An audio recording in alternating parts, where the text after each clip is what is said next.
Et, je suis, ou plutôt nous sommes très heureux de vous accueillir pour ce deuxième webinaire d'AgroBio 35, donc animé par AgroBio 35, donc le GAB d'Ille-et-Vilaine, donc le groupement des bonjour Léna, des agrobiologistes d'Ille-et-Vilaine, chargés bien évidemment du développement de la bio là, sur le territoire, la promotion de la bio et d'accompagner porteurs de projets ainsi que les producteurs euh, pour avoir davantage de bio sur notre territoire. Alors, l'idée des webinaires, elle est un peu née effectivement suite à la crise sanitaire du Covid, qui nous a donné envie de tester, d'innover un peu sur des aspects communication également, et de partager aussi de l'info à distance. Voilà, et on s'est dit, bah, pourquoi pas, face à cette crise, de proposer ce nouveau format. Tout d'abord, bah, je tiens tout particulièrement à remercier, ou nous tenons tout particulièrement à remercier Léna et Thomas de leur investissement et de pouvoir nous faire découvrir leur ferme. Voilà, parce que ça a été énormément de temps de préparation. On sait qu'à cette période-là, vous êtes particulièrement chargés. Donc, merci infiniment de nous permettre de partager votre expérience et votre ferme. Je tiens également à remercier l'ensemble de nos partenaires, notamment l'Agence de l'eau Loire-Bretagne, la région Bretagne, le département, ainsi que le BV du Couesnon. Voilà, donc merci à eux.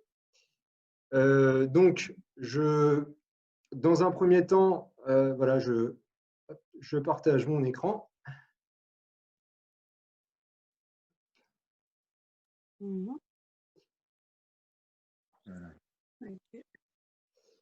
Voilà. Normalement, vous devez avoir mon écran en partage. Est-ce que, Alexander, tu peux me le confirmer, s'il te plaît? William, je te confirme. On voit Super. bien l'écran. Très bien. Voilà, donc l'idée de ce webinaire de cet après-midi, eh bien, c'est de vous présenter à distance, de vous immerger en fait dans cette ferme en maraîchage biologique sur le thème notamment de la diversification. Donc, sur la ferme de carottes et feijoa chez Thomas et Léna, donc à Vendel, en Ille-et-Vilaine, tout près de Fougères. Alors, vous aurez, vous, spectateurs, la possibilité de communiquer avec nous. Vous n'avez normalement ni micro ni caméra, mais vous aurez la possibilité, grâce à l'onglet Converser, ou éventuellement lever la main, de poser vos questions à l'écrit. Et donc, Alexander, qui m'accompagne dans l'animation de ce webinaire, eh bien, sera chargé de recenser l'ensemble des questions que vous aurez, et on fera en sorte effectivement que personne ne soit frustré et que chacun puisse repartir avec les réponses à ces questions. Alors, comment allons-nous nous organiser au cours de cet après-midi? Eh bien, dans un premier temps, et après la présentation de Thomas et Alexander, vous visionnerez une vidéo qui a été tournée sur la ferme. Cette vidéo dure environ une dizaine de minutes. Puis, vous aurez donc Thomas et Léna vous présenteront leur ferme. Dans un premier temps, l'historique, leur système, le parcellaire. Chacune des différentes parties sera succédée d'un temps d'échange avec le producteur, durant lesquels eh bien, nous poserons l'ensemble des questions que nous aurons recensées au cours de l'après-midi. Donc, n'hésitez pas dès maintenant à poser vos questions. Voilà, donc le webinaire durera vraisemblablement 90 minutes, voire 2 heures, en fonction bien évidemment des questions que l'on aura.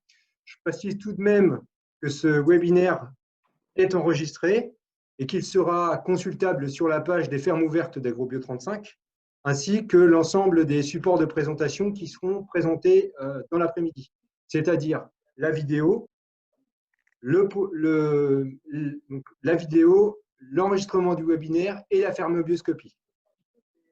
Voilà.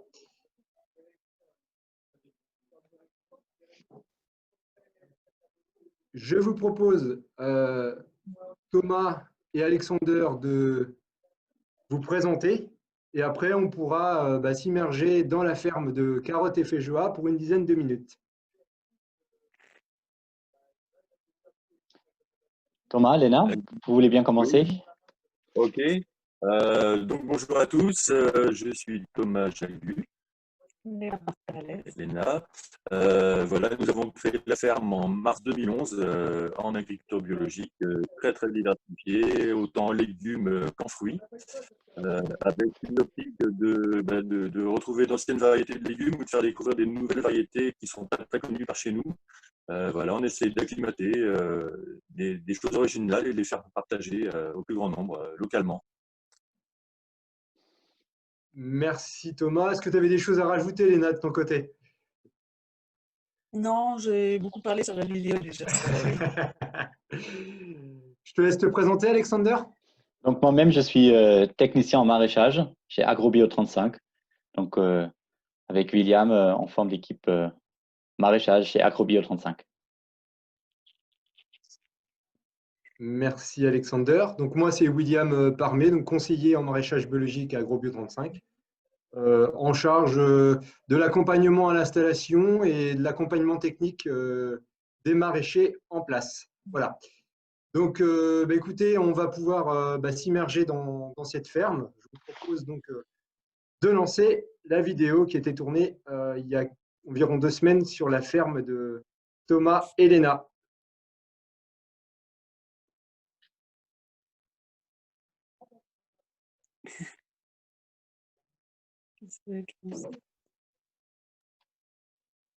Top D.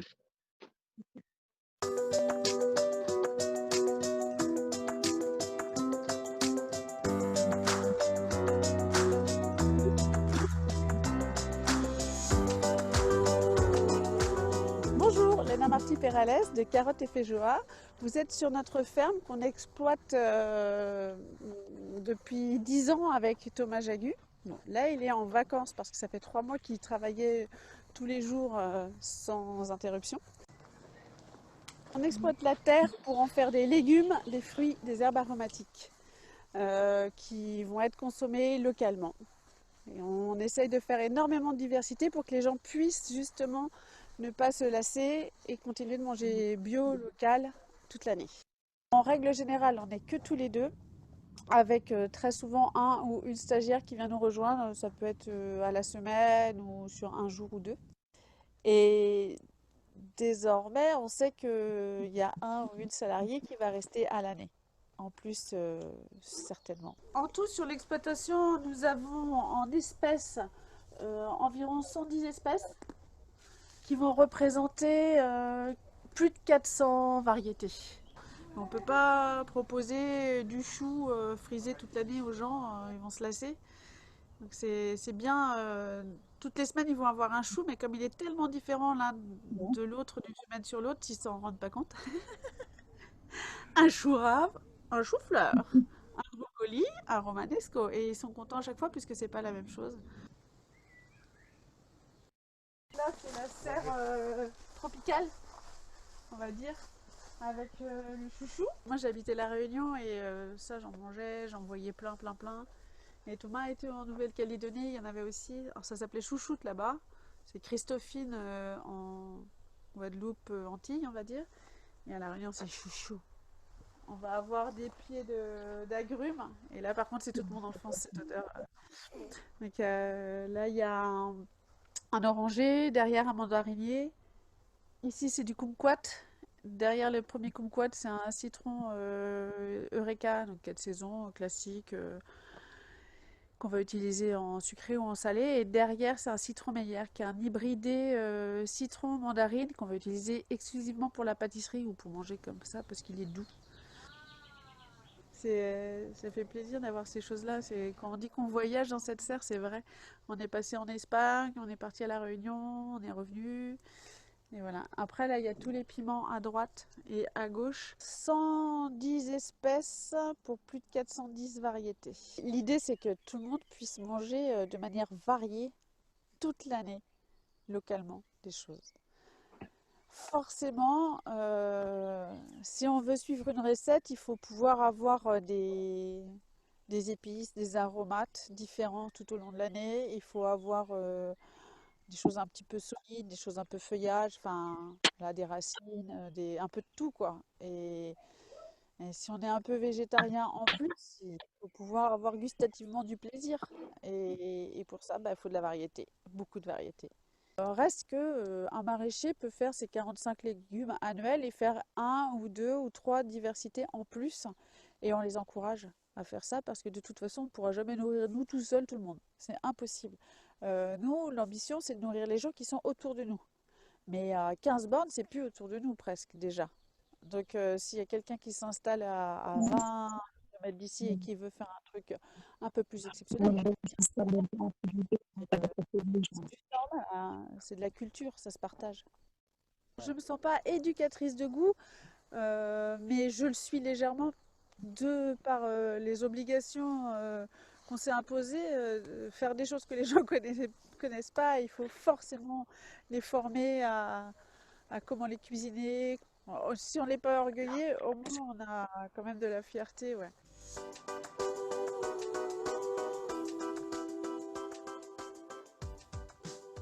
Chaque parcelle est séparée en deux. Et là, si vous pouvez regarder, depuis 2015, en fait, on a fait toute la rotation jusqu'à 2026. Il y a eu des pommes de terre. Ensuite, on a un engrais vert long première année, un engrais vert long deuxième année. Ensuite, on a poireaux plus choux. Donc, c'est pas mis côte-côte, hein, voilà, ça prend de la place. En 2020, carottes plus racines, donc ça correspond bien aux carottes, yacon, persil tubéreux, etc. L'an prochain, il y aura un engrais vert en troisième année. Et l'année suivante, à nouveau, courge plus céleri plus patates douces. Alors nous, on a un puits avec une pompe à eau qui provient de plus de 90 mètres de profondeur. À mes pieds, j'ai un tensiomètre. Ça sert à mesurer la tension de l'eau dans le sol pour pouvoir gérer l'apport d'eau beaucoup plus finement. Voilà. Yes. Vous avez soif. Pour gérer les nuisibles, on a plusieurs recettes et plusieurs nuisibles, malheureusement. Donc on a des plaques enduites de glu pour pouvoir voir ce qui se colle dessus. Contre les pucerons noirs en début de saison, avant qu'il y ait toutes les fleurs, etc., on fait des aspersions de savon noir dilué dans de l'eau. Après, on peut mettre des pièges, ça va plus être sur les agrumes du T3, des pièges de glu pour pas que les fourmis s'installent. Pour le reste, il y a les chats contre les campagnols. On en a 14. Et après, bah, on a les voiles la plupart du temps. On voit 8 hectares et demi environ qui sont séparés à chaque fois par des haies. À chaque fois, chaque 100 mètres, il y a une haie. Il y a une bande enherbée de 5 mètres de large de chaque côté des haies. Les haies, elles ont été mises pour au moins deux raisons. D'une part, faire des parcelles à taille humaine. Quand on fait un rang, on voit le bout avant de commencer, parce que sinon ça démoralise et tu perds tes moyens et tu n'avances pas. L'autre raison, c'est que ça crée un corridor écologique.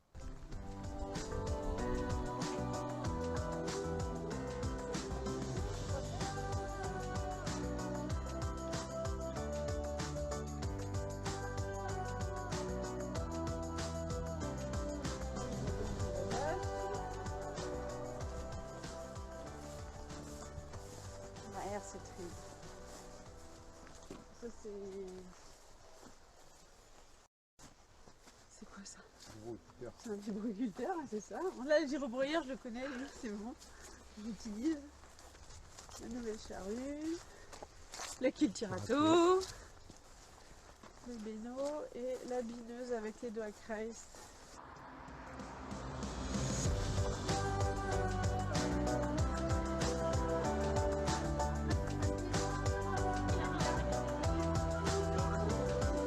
Le projet, c'est cet été, normalement, c'est de mettre un bâtiment à la place du tunnel ASMI et on garde le cabanon puisque c'est déjà notre local technique. Donc à la place du tunnel ASMI, à la place des framboises et des myrtilles qu'on va devoir tout déplacer, il y aura notre bâtiment qui est de 100 mètres carrés. Ouais. Avec 2 chambres froides, une chambre tiède pour les courges. Il y aura enfin des toilettes sèches en bas, des toilettes en vrai en haut, une douche pour les salariés si besoin, un espace où s'asseoir, se détendre, manger au sec. Et puis il y aura, je sais pas, mais ça sera bien.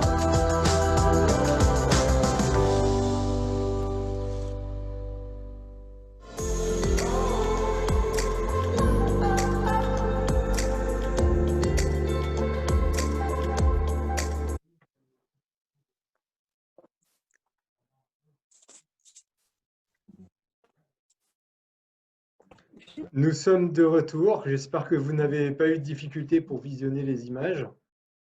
C'est bon. C'est bon. OK. Eh bien, on va passer à la suite du webinaire et pouvoir rentrer un petit peu dans le détail de votre exploitation. Alors, je vais repartager mon écran et reprendre les différentes séquences que nous allons aborder dans l'après-midi.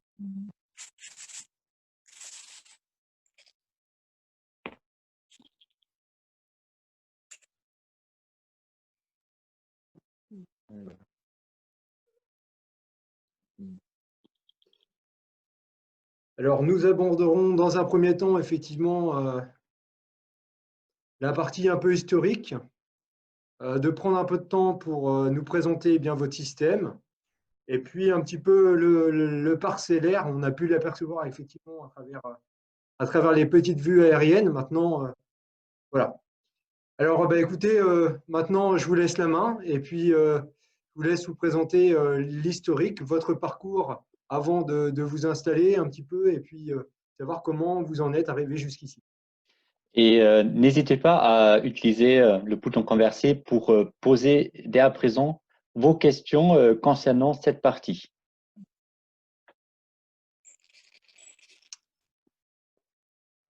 Ok, donc c'est Thomas qui prend la parole. J'espère que tout le monde m'entend bien. Donc pour l'historique de Carottes et Feijoa, tout a commencé suite à une reconversion professionnelle qui m'a orienté vers les légumes. J'ai donc commencé une formation BPREA en 2009-2010 au Reux, près de Rennes, en maraîchage biologique. Sorti de cette formation, j'ai eu la chance de faire une saison chez ma collègue Annie Bertin en maraîchage bio.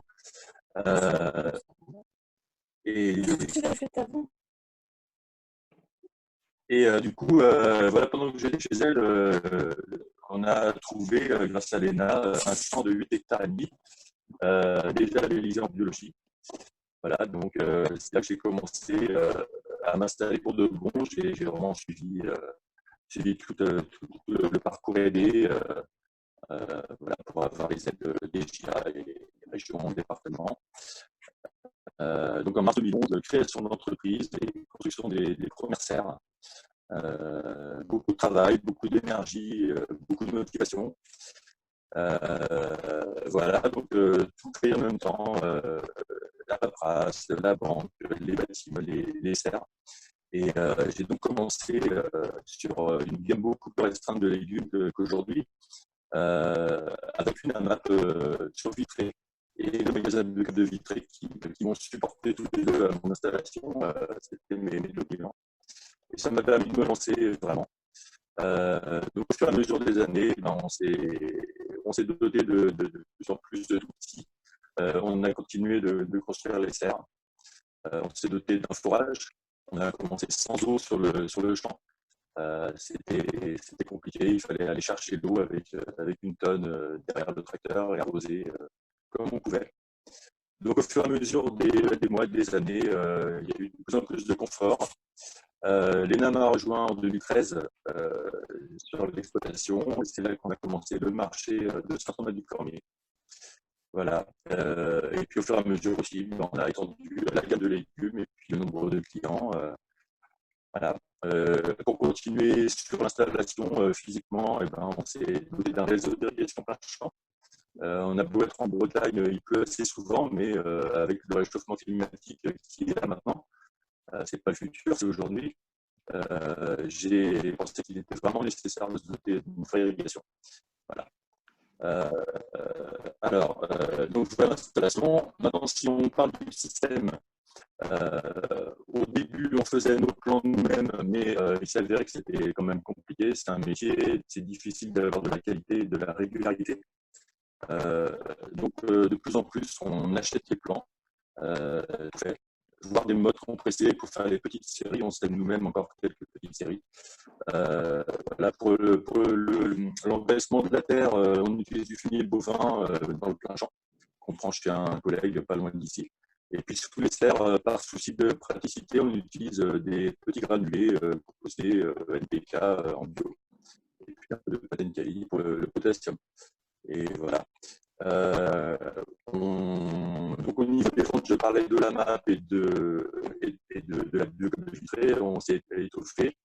On était à 20 paniers par semaine, on est monté à 40, on est redescendu à une vingtaine de paniers au niveau de la MAP. On a des paniers également au niveau très, très local, sur abonnement, des anciens parents d'élèves qu'on a connus comme ça, des voisins.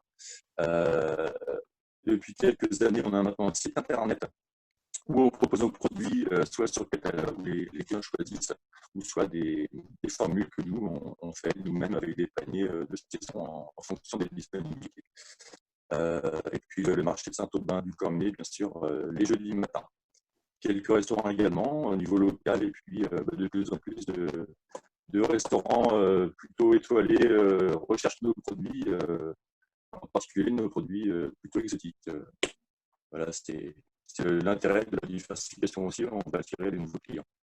Et puis, en complément, on a aussi quelques grandes cultures, type céréales ou maïs, en plus pour utiliser l'ensemble de la parcelle.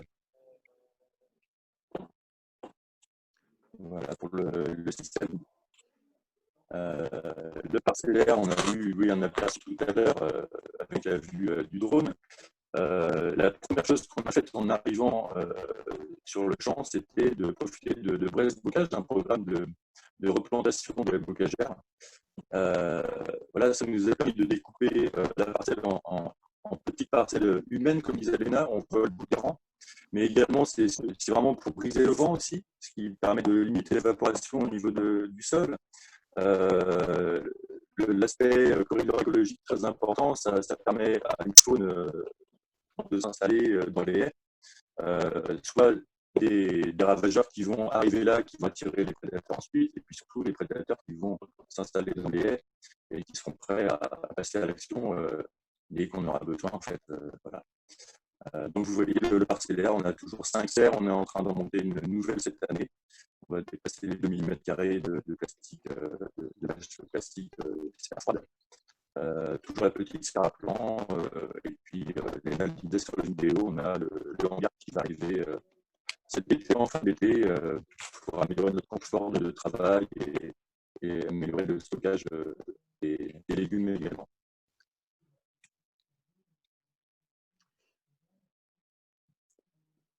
Merci Thomas.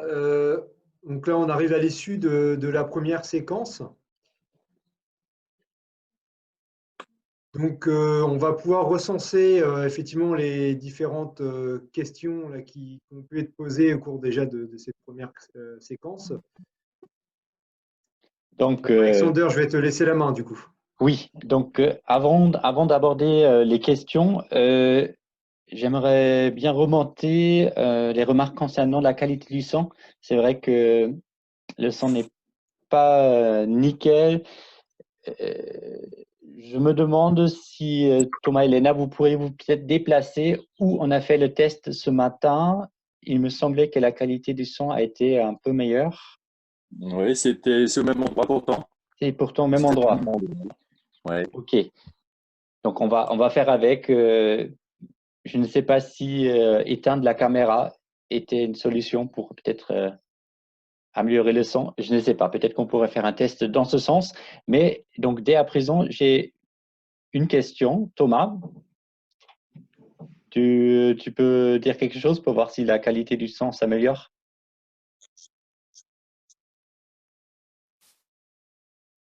On ne t'entend plus, Thomas. Il, il- il vaut mieux que tu allumes ta caméra, il me semble. Donc, en tout cas, nous avons une première question. Euh, Nous avons une première question qui concerne la culture de fruits exotiques. La personne voudrait savoir quelle est votre démarche pour cette culture. Donc, moi, je sous-entends sous démarche peut-être aussi bien des questions techniques que des questions en termes d'approche. Alors, on t'entend très mal, Thomas. On ne parvient pas à t'entendre.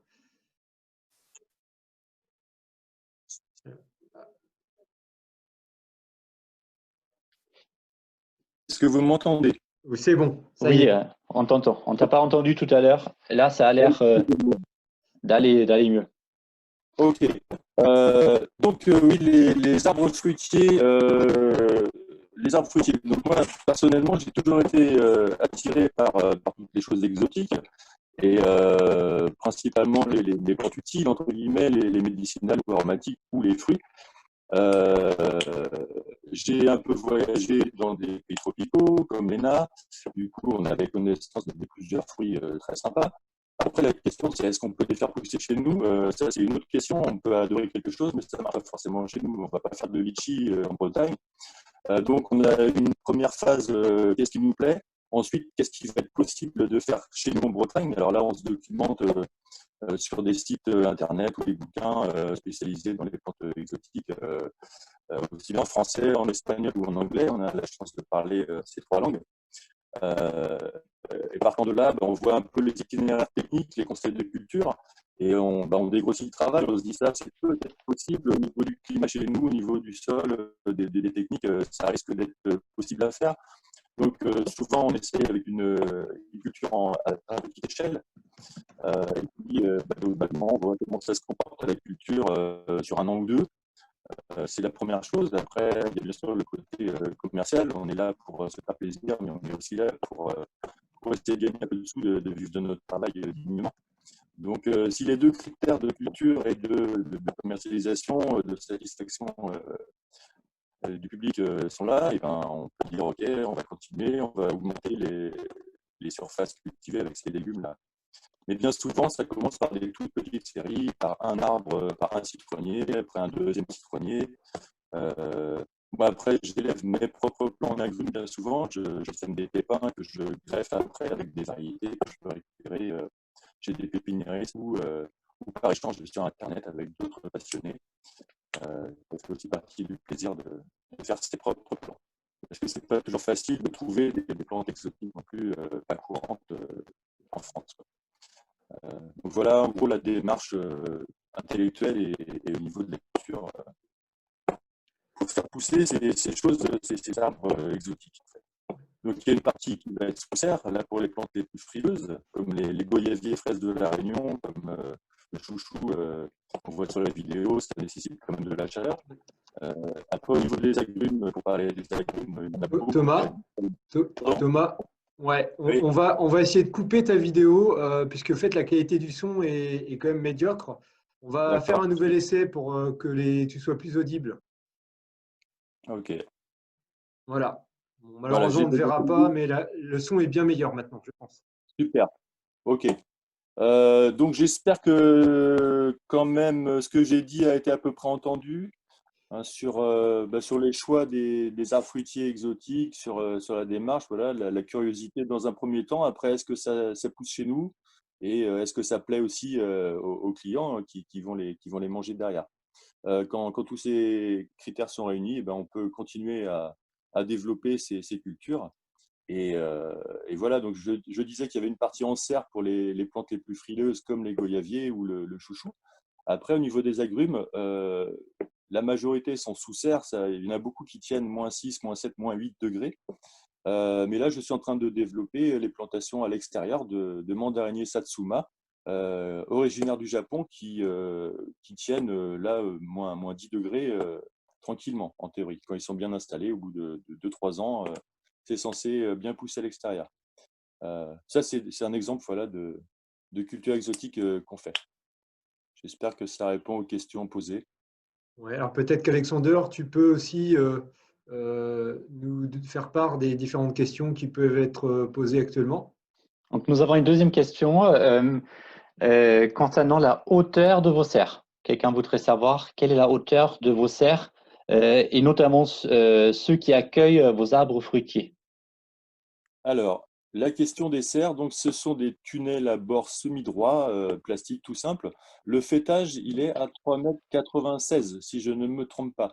Je pense qu'il y a une raison très pratique à ça, c'est qu'en dessous des 4 mètres au fêtage, on n'a pas besoin de permis de construire. Donc la majorité des tunnels de ce type-là sont juste sous les 4 mètres. Ça permet d'avoir quand même un bon volume d'air à l'intérieur avec une inertie quand même. Et puis, les arbres fruitiers peuvent se développer assez haut. Les barres de culture à l'intérieur des serres sont à 2,50 m de hauteur. Mais voilà, les branches du haut des arbres dépassent cette hauteur-là. Après, j'ai aussi choisi, pour parler des agrumes, des variétés qui ne sont pas très, très vigoureuses et qui ne vont pas pousser à 6 mètres de haut. Là, j'essaie des bananiers actuellement. C'est des bananiers assez nains qui vont monter à 2,50 m, 3 mètres maximum. Je ne vais pas prendre un bananier plantain qui va monter à 6 mètres. C'est voué à l'échec. Donc, une certaine hauteur de serre. Et puis après, j'essaie de choisir des variétés qui ne sont pas trop, trop vigoureuses. Et je les taille aussi. Je passe mon temps à les tailler pour leur donner une forme harmonieuse et qui produisent des fruits, mais voilà, en limitant la hauteur. Une autre question, combien de superficie est consacrée pour les arbres fruitiers?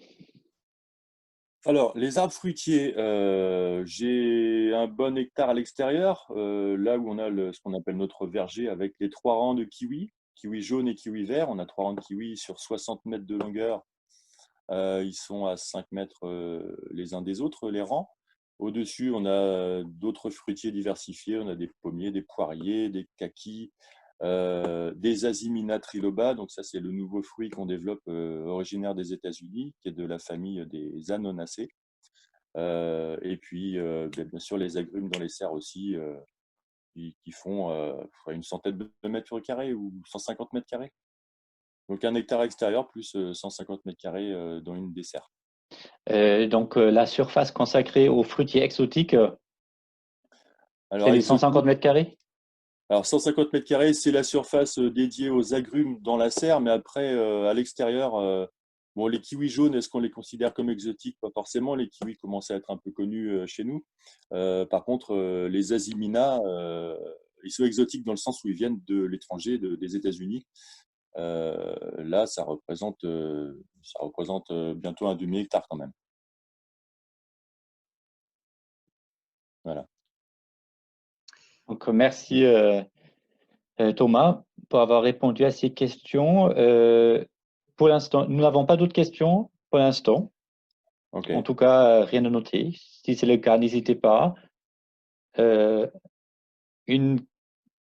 il y a une question Jessica. pour votre démarche de restaurateur. Moi, je propose qu'on va garder cette question pour la troisième partie qui comprend la Oui. commercialisation. On va essayer de regrouper les questions par partie. Ce n'est pas oublié, j'ai bien noté cette question. Alors moi, j'avais une question à te poser, Thomas, même si on y reviendra par la suite. Ce sont, pour certaines espèces, des espèces qui sont quand même relativement sensibles au froid. Il est vrai que nous sommes dans une région relativement douce. Vendel est à peut-être une cinquantaine, peut-être une trentaine de kilomètres de la côte. Est-ce que tu as des moyens de protection vis-à-vis du gel, notamment? Alors le gel, oui. Là, je me suis doté cet hiver justement d'une protection anti-gel pour les kiwis, uniquement dédiée aux kiwis. C'est le système d'aspersion anti-gel classique hein, utilisé par les viticulteurs ou les arboriculteurs. C'est-à-dire qu'on a des canons asperceurs qui sont placés au-dessus de la frondaison, au-dessus des branches et des feuilles des arbres. Et le but, c'est de créer une coque de glace en fait autour des branches, en allumant tôt le matin, avant la baisse de température du petit jour. on commence à asperger et l'eau donc mouille les feuilles et les branches. Et dès que le gel arrive au petit matin, la glace se forme. Et quand la glace se forme, elle émet des calories dans l'air. Donc ça réchauffe un tout petit peu l'atmosphère. Ça, c'est un point. Mais le deuxième point, c'est que ça fait une coque de glace qui va protéger paradoxalement les fleurs en fait qui sont en formation.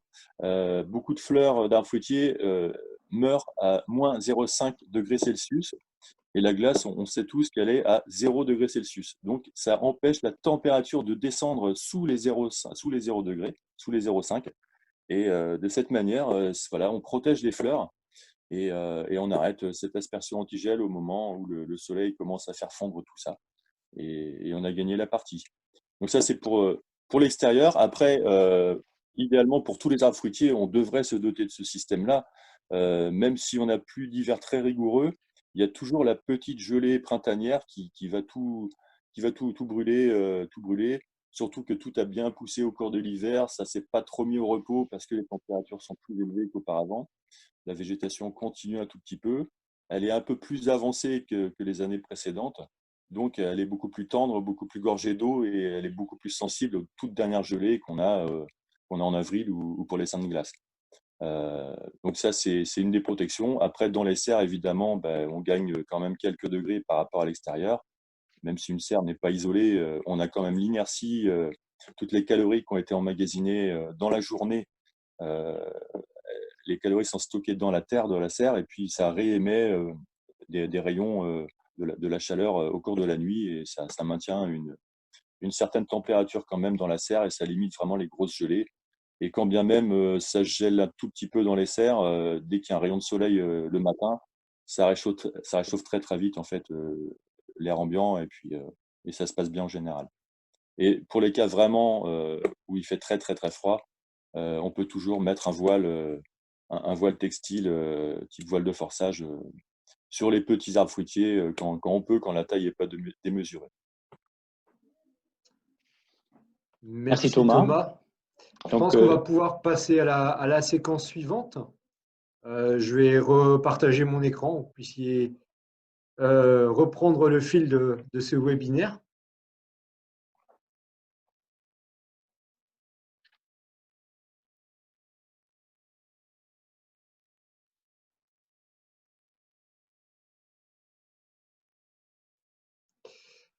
Alors, la deuxième partie est consacrée à l'assolement, les différentes rotations et la manière dont vous gérez les bioagresseurs au sens large, adventices, ravageurs, maladies, à l'échelle de votre exploitation.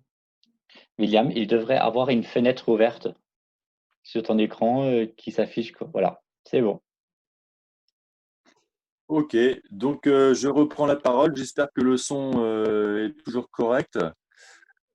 Voilà, donc vous avez les diagrammes à secteur sur l'écran qui représentent les surfaces de chaque culture à peu près, légumes plein champ, serre, verger, maïs cette année, on a eu de l'orge aussi. Voilà, vous avez un détail de toutes les cultures. Je vous ai expliqué tout à l'heure, il y a une partie en légumes, une partie en fruits et une partie en grande culture.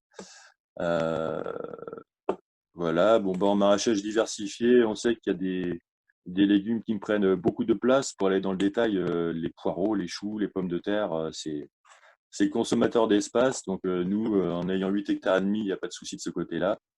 Sur des plus petites structures, voilà, certains collègues choisissent de ne pas faire l'un ou l'autre parce qu'ils n'ont pas forcément la place. Donc on a ces grandes surfaces-là avec ces quelques légumes et puis à côté, on a plein de petites séries de courgettes, de haricots, de radis, de salades, tout ce qu'on veut en très diversifié. Concernant les serres, vous avez les légumes fruits, feuilles, racines et les aromates. Les tomates, évidemment, prennent beaucoup de place dans les serres pour l'été, comme principalement les légumes, ce qu'on appelle ratatouille, les aubergines, poivrons, courgettes, des choses comme ça. Au niveau des familles botaniques, on a souvent beaucoup de solanacées dans les serres. Ça représente un petit défi pour l'organisation, pour les rotations, justement, dont on va parler après. Voilà.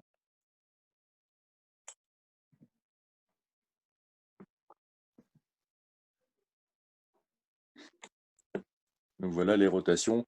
Effectivement, donc j'étais en train de parler des serres, je disais que c'est compliqué. On a 5 planches par serre et on a très très souvent des solanacées. Ça va de la pomme de terre à la tomate, au poivron, aux aubergines.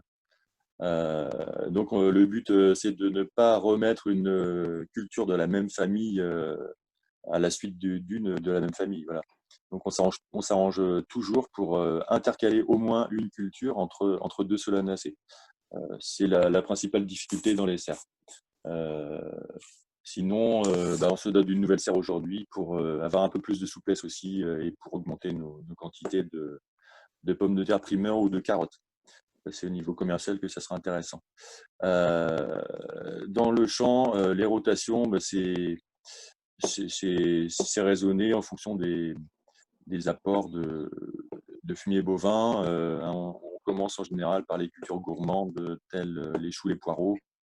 Et puis ensuite, avec ou sans engrais verts intercalés, on va vers des cultures un peu moins gourmandes, en essayant aussi de varier les familles à l'intérieur de ces blocs pour limiter les pressions des ravageurs et des maladies sur les feuilles ou les racines. Et puis, des fois, on peut déroger au plan de rotation aussi quand la terre n'est pas forcément travaillable au printemps et qu'on a une surface dégagée d'un côté. Exceptionnellement, on peut décaler aussi. Ça arrive, une culture prévue à un endroit, on va la mettre ailleurs. Ou en fonction aussi des problèmes sanitaires qu'on a pu avoir une année, on essaie de s'éloigner un peu plus de la zone à problème, même si dans le plan, sur le papier, il était prévu de mettre une culture à un endroit, on peut aussi décaler un petit peu.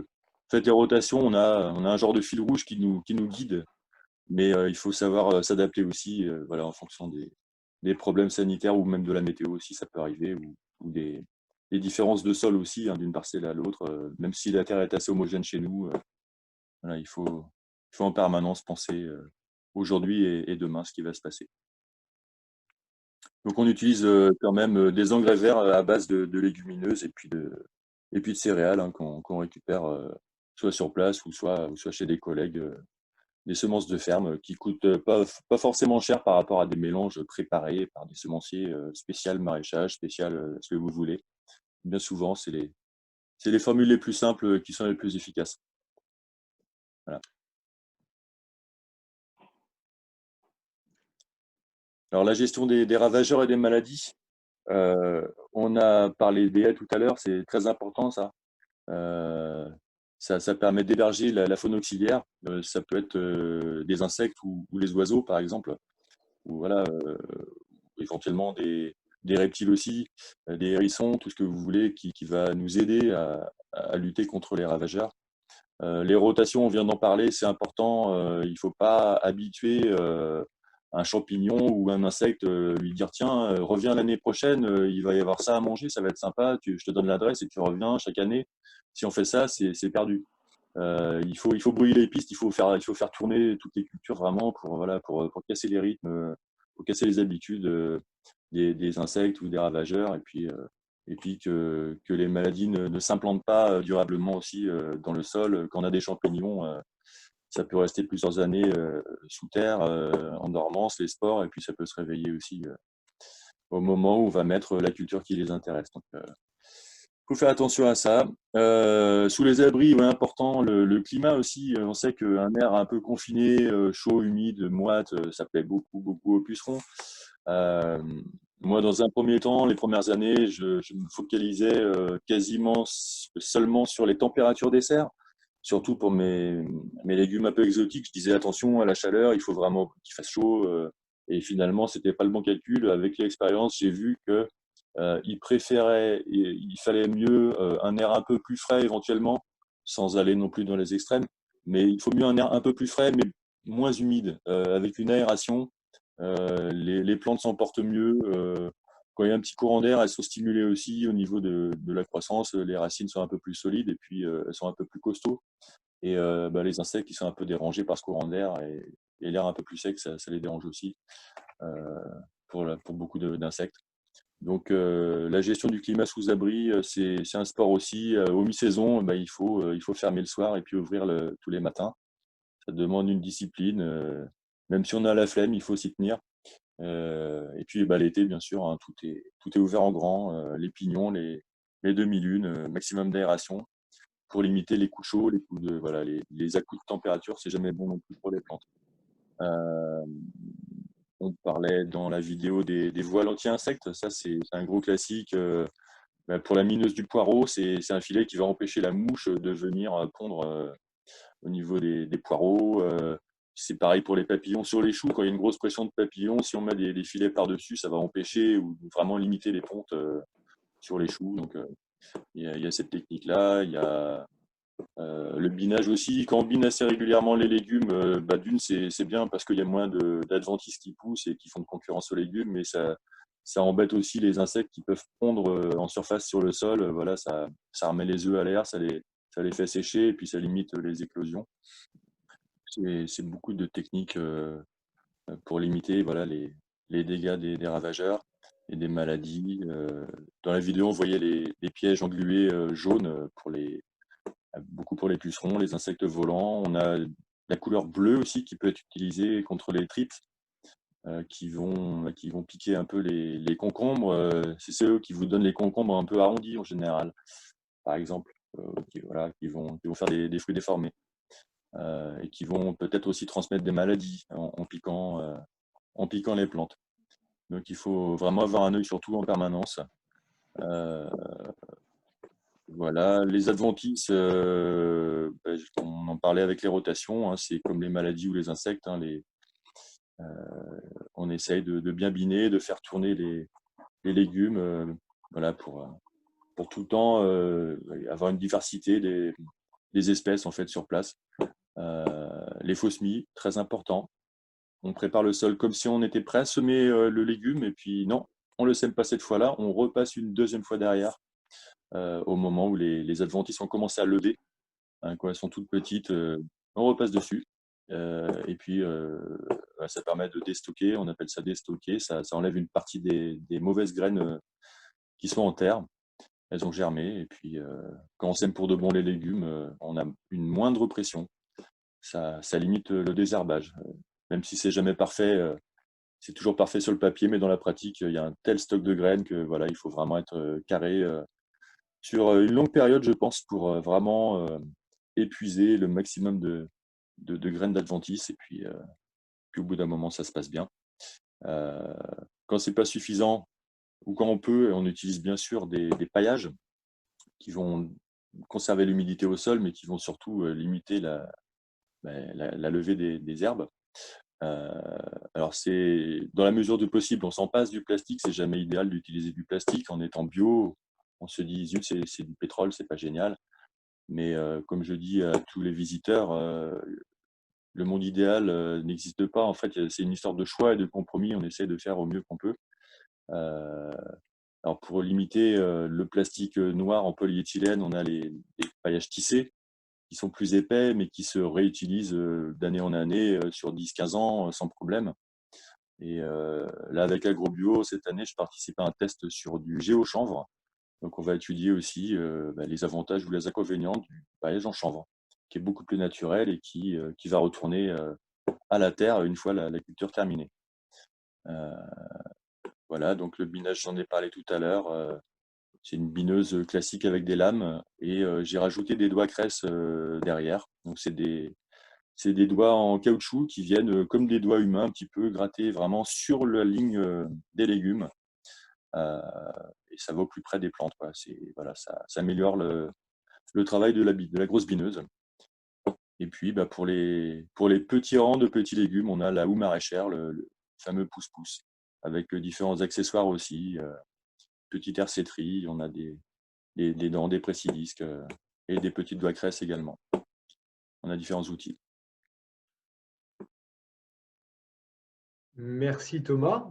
On va pouvoir écoute, te poser des questions. Alexander, je vais te laisser la main là pour nous recenser l'ensemble des questions qui ont pu être posées.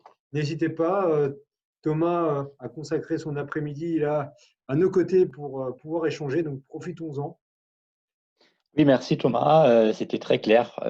Mike, ça, on a quelques questions. Une première question.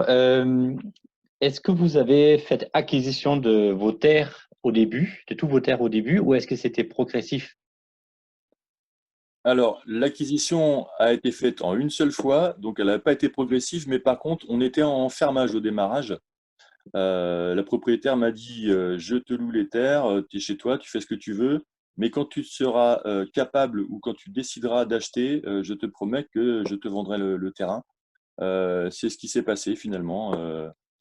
Il y a combien d'années? Le temps passe vite. Il y a déjà bien 3 ou 4 années, je ne me rappelle plus. On a acheté le champ, effectivement. Donc, devant notaire, il y a eu un acte de vente et je suis propriétaire du champ aujourd'hui. Et j'étais bien sûr prioritaire parce que j'étais déjà en location de cette terre-là. Si je n'avais pas été locataire avant, on serait passé par la SAFER, je pense, qui décide de l'attribution des terres agricoles. Merci Thomas. Le maïs et l'orge, vous le cultivez pour l'alimentation humaine ou animale? Alors, c'était pour l'alimentation animale pour l'instant. Le maïs, faire du maïs doux pour les humains, j'ai essayé plusieurs fois, je n'ai jamais vraiment réussi. Donc, quand ça marche pas, on s'entête 1 an ou 2, mais au bout d'un moment, on arrête un peu. Et voilà, c'est un concours de circonstances, hein. C'est des collègues voisins en bio, des éleveurs qui avaient besoin de nourriture pour leur bétail. Et moi, j'avais besoin de cultiver des parcelles et on s'est entendu. Et voilà, j'ai cultivé ça pour eux, que je leur ai vendu. Mais dans le futur, pourquoi pas voilà, varier, faire un blé panifiable pour les humains, du coup, ou une orge brassicole. Moi qui aime la bière bio, ça serait très intéressant. Et concernant le faux semis, vous utilisez quel outil? Alors, pour le faux semis, moi, l'itinéraire classique, c'est que je laboure la terre, ensuite je reprends au vibroculteur pour aplatir un peu tout ça, et je fais des planches au cultirato. Alors après, soit je vais repasser un deuxième passage de cultirato, ou si les herbes sont vraiment pas très développées, je vais utiliser la herséterie qui va gratter très très superficiellement le sol, et voilà, et arracher et recouvrir les toutes petites pousses en fait d'adventice. Donc, nous avons abordé les différentes questions concernant cette partie. Est-ce que vous avez d'autres questions par rapport à cette partie assolement, rotation et gestion des bioagresseurs? Moi, j'ai une question éventuellement que tu n'as pas forcément évoquée, Thomas. Est-ce Oui. qu'aujourd'hui, tu utilises la lutte biologique dans le cadre de la gestion des bioagresseurs sous abri? Oui, monsieur. Alors, les premières années, j'en ai utilisé. J'avoue que j'ai pas été convaincu à 100% au démarrage. Après, est-ce que c'était un manque d'expérience ou un manque de référence, de comparaison? Je sais pas. En tout cas, ça s'est bien passé dans les années suivantes. Il y a une faune indigène qui est bien présente grâce aux haies en particulier, et puis à la biodiversité présente sur le champ. Mais là, cette année, j'avais quand même pas mal de pucerons. Donc, je me suis redécidé à racheter des petites bébêtes arrivées par la poste. Voilà, sur les pucerons, on a des micro-hyménoptères. Ce sont des toutes petites guêpes en fait qui vont s'attaquer aux pucerons, qui vont pondre dans les pucerons vivants. Et les larves de ces petites guêpes vont dévorer de l'intérieur ces pauvres pucerons. Et ma foi, ça a fait de l'effet aussi. C'est vrai que si on se contente des insectes locaux, bien souvent, en serre, comme on a un climat un peu plus chaud qu'à l'extérieur, euh, c'est là qu'on a les premiers ravageurs qui apparaissent, et la faune locale, indigène, qui est à l'extérieur, elle n'est pas encore bien réveillée parce qu'il fait encore frais à l'extérieur. Et il y a un décalage entre les cultures précoces, un peu forcées qu'on fait en serre, et les défenses naturelles en fait. Donc c'est pour ça qu'en serre, je vais plus volontiers utiliser ces auxiliaires, ces auxiliaires. Mais pour l'extérieur, on est vraiment plus avec la saison naturelle, on va dire. Et là, il y a une bonne coïncidence avec les ravageurs des légumes plein champ et les auxiliaires, quoi. Donc là, moi, à l'extérieur, je n'utilise pas les auxiliaires, ça va être uniquement sous abri. Moi, j'avais une autre question. Je ne sais pas si Alexander, il y a d'autres questions dans les spectateurs. Il y a une question. Quels sont les engrais utilisés, les amendements, purins, etc. Donc, en gros, quels sont les intrants de ce type que vous utilisez? Alors, je l'ai évoqué rapidement tout à l'heure. Pour le système du plein champ, les légumes plein champ, c'est quasiment à 100%, pas vraiment, mais du fumier bovin que je prends chez un collègue, un voisin, à 3-4 km de chez moi. Donc, il me le livre quand je lui en demande au printemps. Il me met un tas dans le champ. Je le laisse chauffer un bon mois. Et puis, voilà, pour qu'il chauffe. Et puis après, je le fais épandre par une entreprise avec son épandeur. Euh, Il y en a qui disent qu'il faut absolument composter le fumier bovin. Après, moi, au niveau agronomique, ça n'a pas de sens parce que j'ai demandé une analyse de sol avec la méthode Érodi à mon installation. Et là, le technicien a préconisé d'utiliser un fumier plutôt frais ou prédigéré, mais pas vraiment composté. Il faut qu'il y ait encore de l'énergie, il faut qu'il y ait des bactéries dans le fumier qui favorisent la vie du sol, en fait. Si le fumier est trop avancé, c'est beaucoup plus carboné, il y a moins d'azote dedans, il y a moins de vie, en fait. Ça fait plus comme un terreau tout noir. Là, c'est pas le but recherché. Donc, c'est principalement du fumier à l'extérieur, principalement pour les courges, les pommes de terre, les choux, les poireaux. Après, pour des plus petites séries, je peux utiliser les mêmes engrais que sous abri, des granulés composés NPK avec des compléments en magnésium ou en potassium, comme le Paten Kali. Ça, c'est pour les petites séries qui ont des besoins particuliers. Je pensais à peut-être Tralaï, où je vais apporter aussi du calcium pour remonter un peu le pH par rapport à la terre un peu plus acide qu'on a ici en Bretagne. Voilà. L'extérieur, c'est principalement du fumier, sauf quelques cultures où j'épand à la main mes granulés, comme je fais dans les serres. Voilà, c'est un souci pratique aussi. Je n'ai pas un gros tracteur, je n'ai pas d'épandeur à fumier, donc je fais venir une entreprise pour l'extérieur et puis dans les serres, je pèse les quantités d'engrais nécessaires pour les cultures et puis j'adapte en fonction de la longueur des rangs, de la surface de la planche et puis j'épand à la main et puis en repassant après avec le cultirato pour former les planches, pour travailler le sol. Ça mélange tout ça dans le sol et c'est parti.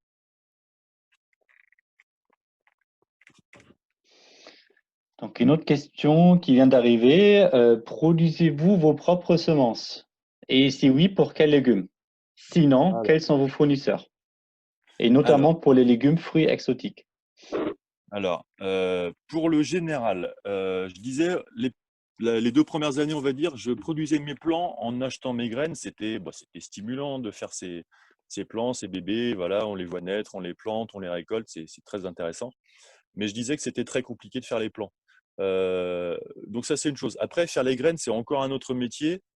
Pour faire les graines, il faut réussir à faire de belles cultures avant, de beaux porte-graines. Il faut ramasser les fruits ou les graines au bon moment. Il faut bien les nettoyer, les trier. Après, il faut bien les conserver. Si c'est pas bien conservé, ça peut altérer la puissance germinative. Et si on produit des graines qui ne germent pas l'année suivante, c'est un peu dommage.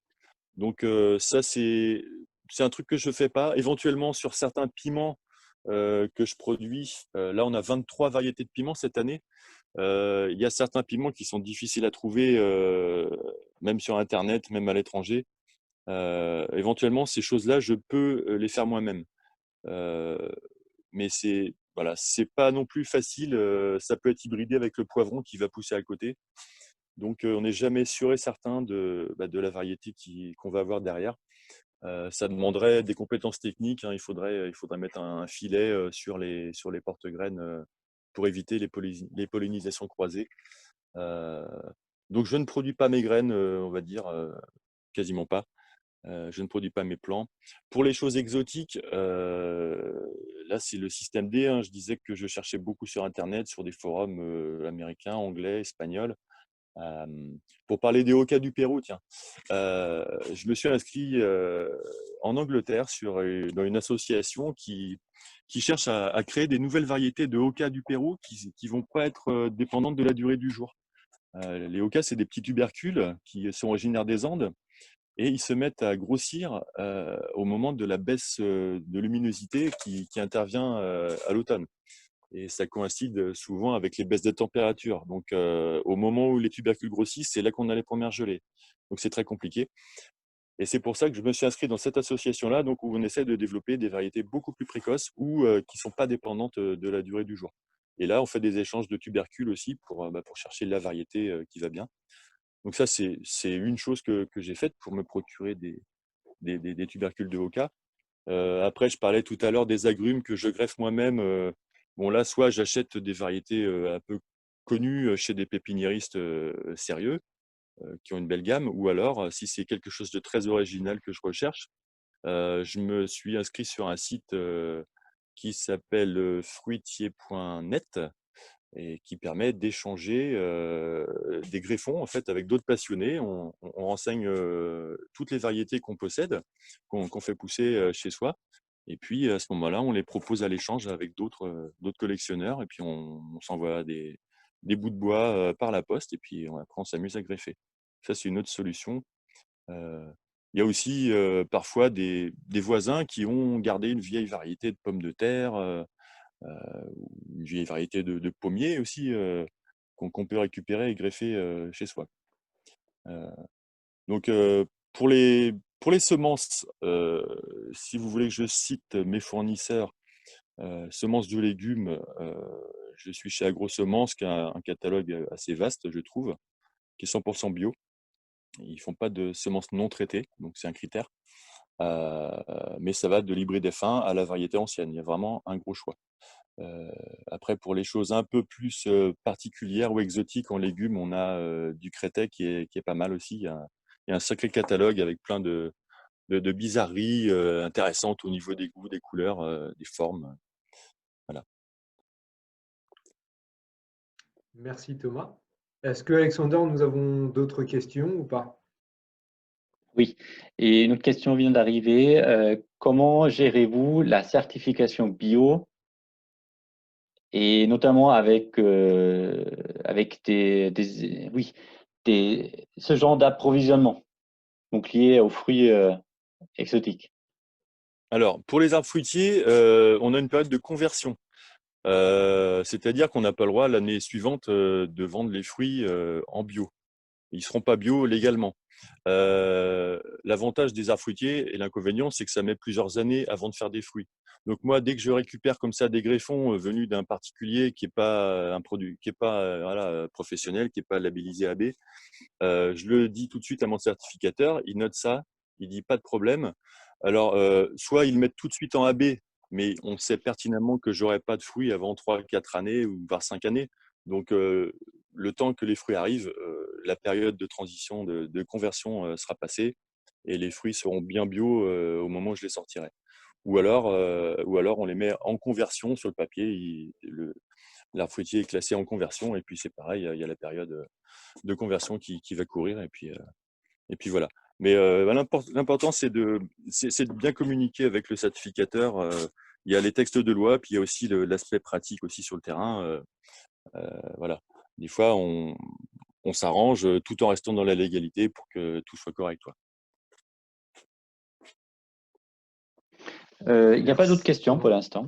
Alors, moi, j'avais éventuellement une question à te poser, Thomas. Dans la vidéo, on voit un tensiomètre. Oui. Il est vrai que les derniers étés ont été particulièrement secs, et notamment en Bretagne, qui conduit effectivement à économiser encore plus la ressource. Aujourd'hui, comment est-ce que tu utilises un peu cet outil d'aide à la décision? Qu'est-ce qui t'a motivé à l'acheter? Et qu'en fais-tu aujourd'hui? Alors, les tensiomètres. J'ai vu parler des tensiomètres sur Internet, sur des guides, des conseils d'irrigation, sur les sites de maraîchage, hein.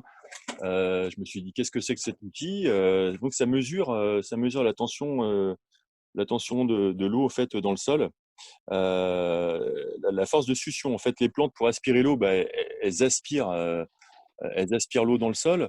Et plus la tension nécessaire est importante, plus l'eau sera difficile à pomper pour les plantes. Donc il y a un manomètre en fait, hein, qui est au-dessus d'un tube en plastique qui est fiché dans le sol, rempli d'eau. Et puis ça indique avec les graduations, plus la tension soit élevée. Non, c'est en négatif en fait, c'est en centibars. Si on est à 0, ça veut dire qu'on est dans de l'eau complète. En général, quand on est à moins 10, moins 15 centibars, on est au maximum des possibilités de rétention d'eau du sol. On est à la capacité au champ. Et si ce chiffre augmente dans les négatifs, en fait, s'il y a moins 30, moins 40 centibars, là, ça commence à signaler que les plantes vont avoir du mal à avoir assez de force pour aspirer l'eau qui est moins facilement disponible. Donc, ça permet d'avoir un état de l'eau dans le sol quelque part. Moi, j'avais ce problème où j'arrosais en surface. Je me disais, super, l'eau, elle est là, la terre est très humide. Mais en profondeur, l'eau, elle n'est pas forcément descendue profondément. Donc, on peut avoir une couche superficielle humide et en dessous, on peut avoir du sec. Et inversement aussi, quand la terre est sèche, on peut arroser. L'eau va couler très, très vite dans le fond du sol. Et ça peut être très humide, voire beaucoup trop humide dans le sol. Donc, l'idée, c'est d'avoir 2 tensiomètres à 2 profondeurs différentes. Typiquement, c'est au milieu des racines de la plante concernée, et puis une autre plus bas, en fait, vers le fond. Voilà, pour voir à quel moment on démarre, à quel moment on arrête l'arrosage. Ça permet de régler plus finement les durées d'arrosage et la fréquence d'arrosage. J'avoue que je suis en pleine formation, c'est un achat de cette année. Donc, j'aurai encore besoin de conseils sur l'utilisation de cet outil-là, mais ça m'a déjà permis d'améliorer les pratiques. C'est vrai que les tomates, je les vois à côté, on dirait qu'elles ont soif, mais finalement, c'est très humide au fond. Donc, ça me permet de limiter un peu l'arrosage pour pas que ça aille trop mettre d'humidité au fond et que ça pose des problèmes aussi au niveau des racines. Trop d'eau, c'est pas bon non plus, quoi. Donc c'est un outil intéressant et qui vaut, enfin c'est un investissement d'une quarantaine, cinquantaine d'euros par tensiomètre, donc c'est pas du tout excessif et ça permet d'aider aux décisions. On va enchaîner avec une autre question concernant l'irrigation. La question était, quel est ton moyen d'irrigation sous serre pour les fruits exotiques? Est-ce que tu utilises l'aspersion ou le système goutte à goutte? Alors, je suis passé par différents systèmes et là j'ai enfin trouvé. Donc c'est des mini-jets qui sont par terre, qui sont des jets à secteur. Ils arrosent 180 degrés, donc un demi-disque en fait. Ça arrose au ras du sol, ça fait comme une pluie au ras du sol sur et j'en mets 2 donc au pied de l'arbre et ça fait un disque complet sur la surface utilisée par les racines, hein. Pour les agrumes, c'est ça. Au début, j'utilisais un goutte à goutte tout simple avec goutteur intégré tous les 30 cm que j'utilise pour les rangs de légumes. C'était pas top parce que ça envoie 1 litre par heure, ces petits goutteurs intégrés dans les tuyaux. Et un arbre, ça boit beaucoup plus que ça. Aujourd'hui, j'utilise donc ces mini-jets sur les agrumes qui sont implantés depuis 8-9 ans maintenant, voire 10 ans. Ils ont jusqu'à 20 litres par jour par arbre.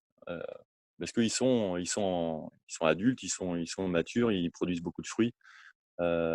Donc là, j'ai appris qu'il fallait bien les nourrir et bien les arroser. Après, il m'arrive aussi de faire des aspersions, de mettre la pluie à l'intérieur des serres. Les agrumes aiment bien l'eau, l'atmosphère humide aussi. On pense que c'est une plante des pays du Sud qui aime le climat désertique, mais c'est pas du tout ça. Et puis les agrumes aiment bien aussi boire par les feuilles, par les stomates, l'eau rentre et c'est très efficace quand ils sont un peu déshydratés. Une bonne pluie dessus et ça les requinque assez rapidement. Donc c'est un système au sol de mini-jets. Après, dans le verger plein champ, là j'ai opté pour des gouttes à gouttes, mais avec des boutons goutteurs. Donc là j'ai un tuyau en diamètre 20 mm qui va sur toute la longueur du rang d'arbres fruitiers. Et pour chaque arbre fruitier, j'ai piqué dans ce tuyau-là un bouton goutteur. Et là, j'ai choisi aussi j'ai choisi 12 litres par heure. Donc, j'ai 2 boutons de 12 litres par heure par pied aussi. Ça me permet d'envoyer des quantités importantes d'eau en un temps assez court quand même, beaucoup plus court que si j'utilisais un goutte-à-goutte classique de maraîcher. Les kiwis, eux, ils ont un système d'aspersion sous fondaison. Ça ressemble aux petits asperceurs qu'on trouve dans les serres. C'est-à-dire qu'il y a un petit tuyau qui pendouille. Vous avez un tuyau qui est situé à 1,90 m, 2 mètres en hauteur. Et dedans, on pique un petit tuyau qui descend, qui pend. Et en bas, il y a un système qui tourne en fait et qui envoie de l'eau en tournant, qui fait une aspersion et qui couvre toute la surface aussi sur 5 mètres de diamètre, toute la surface des racines voilà, qui sont en terre. Donc différents systèmes adaptés à chaque culture. Merci Thomas. Est-ce que nous avons d'autres questions, Alexander? Nous avons fait le tour des questions. Il n'y en a pas d'autres questions. D'accord. Je vous propose donc de passer à la suite.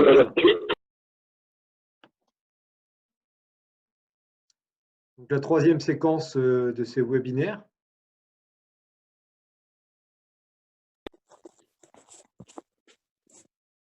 Où on abordera l'organisation du travail, des aspects de commercialisation et nous présentera quelques résultats économiques de leur ferme. Je te laisse la parole, Thomas. Ouais, je parle. Donc, production très diversifiée. Ça, je pense que tout le monde l'a compris. C'est beaucoup de travail, mais ça permet d'avoir une offre quand même très large et ça permet de plaire au plus grand nombre. Historiquement, on a commencé donc avec la MAP à Vitré et puis la Biocop. Ensuite, on a développé des paniers très très localement avec voilà, les copines à la sortie de l'école. Tiens, tu fais des légumes, ça m'intéresserait, comment on peut faire? Donc, on a mis en place ce genre de petits paniers. Et puis, on est passé au marché de Saint-Thomas-du-Cormier en 2013, à 10 km de l'exploitation. C'est confortable, c'est pas très loin. Puis c'est notre zone aussi locale où nous on consomme, on connaît les commerçants, on connaît nos clients. Donc ça c'est un marché qui a pris de l'essor depuis 2013 quand même. On voit les clients deviennent fidèles. On a quelques restaurants locaux qui nous font confiance et de plus en plus des restaurants plus étoilés qui recherchent nos produits comme de la citronnelle ou du shiso, des herbes aromatiques ou des salades, des choses particulières qu'ils ne trouvent pas forcément partout. Et puis là, récemment, c'est le site internet qui nous permet de vendre vraiment beaucoup de quantités au plus grand nombre, toujours avec des partenaires locaux. C'est des commerçants chez qui on dépose nos commandes. Et les clients commandent sur Internet, ils payent soit en ligne directement ou soit ils déposent un chèque chez le partenaire quand ils récupèrent leur commande.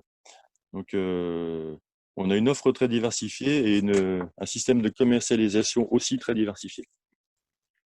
Alors, est-ce que tu peux aborder, Thomas, les aspects un peu organisation du travail et nous donner un petit peu une semaine type en saison de votre organisation du travail voilà, sur une semaine estivale et dynamique?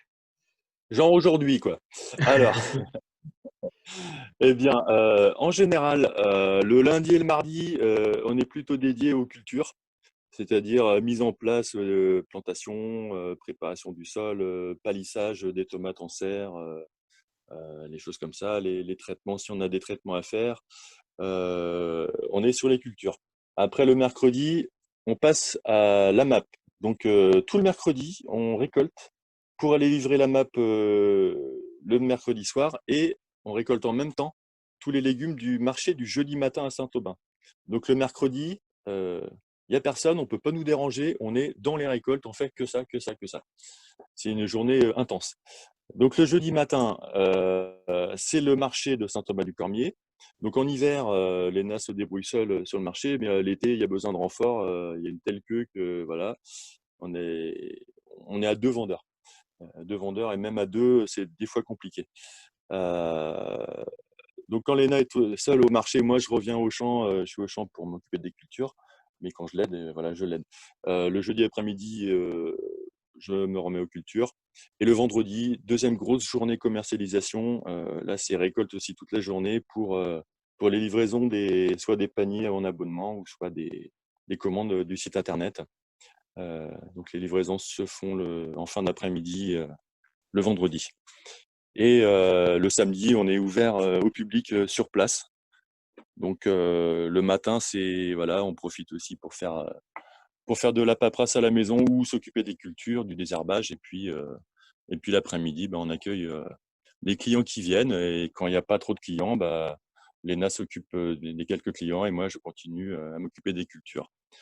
Et le dimanche, on essaie de se reposer un petit peu, même si en saison, il faut quand même aller voir les serres. Si l'arrosage s'est bien passé, voilà, si les serres sont fermées, il faut les ouvrir. Toujours quelques petites choses à voir. Donc on essaye de se reposer le dimanche quand même. Ouais.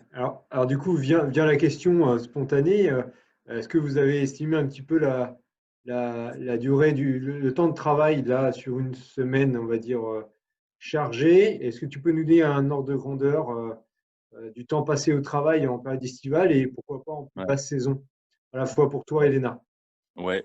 Alors pour moi, ça va être entre 60 et 70 heures par semaine sur, ouais, on va dire sur 6 jours. C'est la grosse période. Les jours sont plus longs, on commence plus tôt, on finit plus tard, on en profite, il fait jour.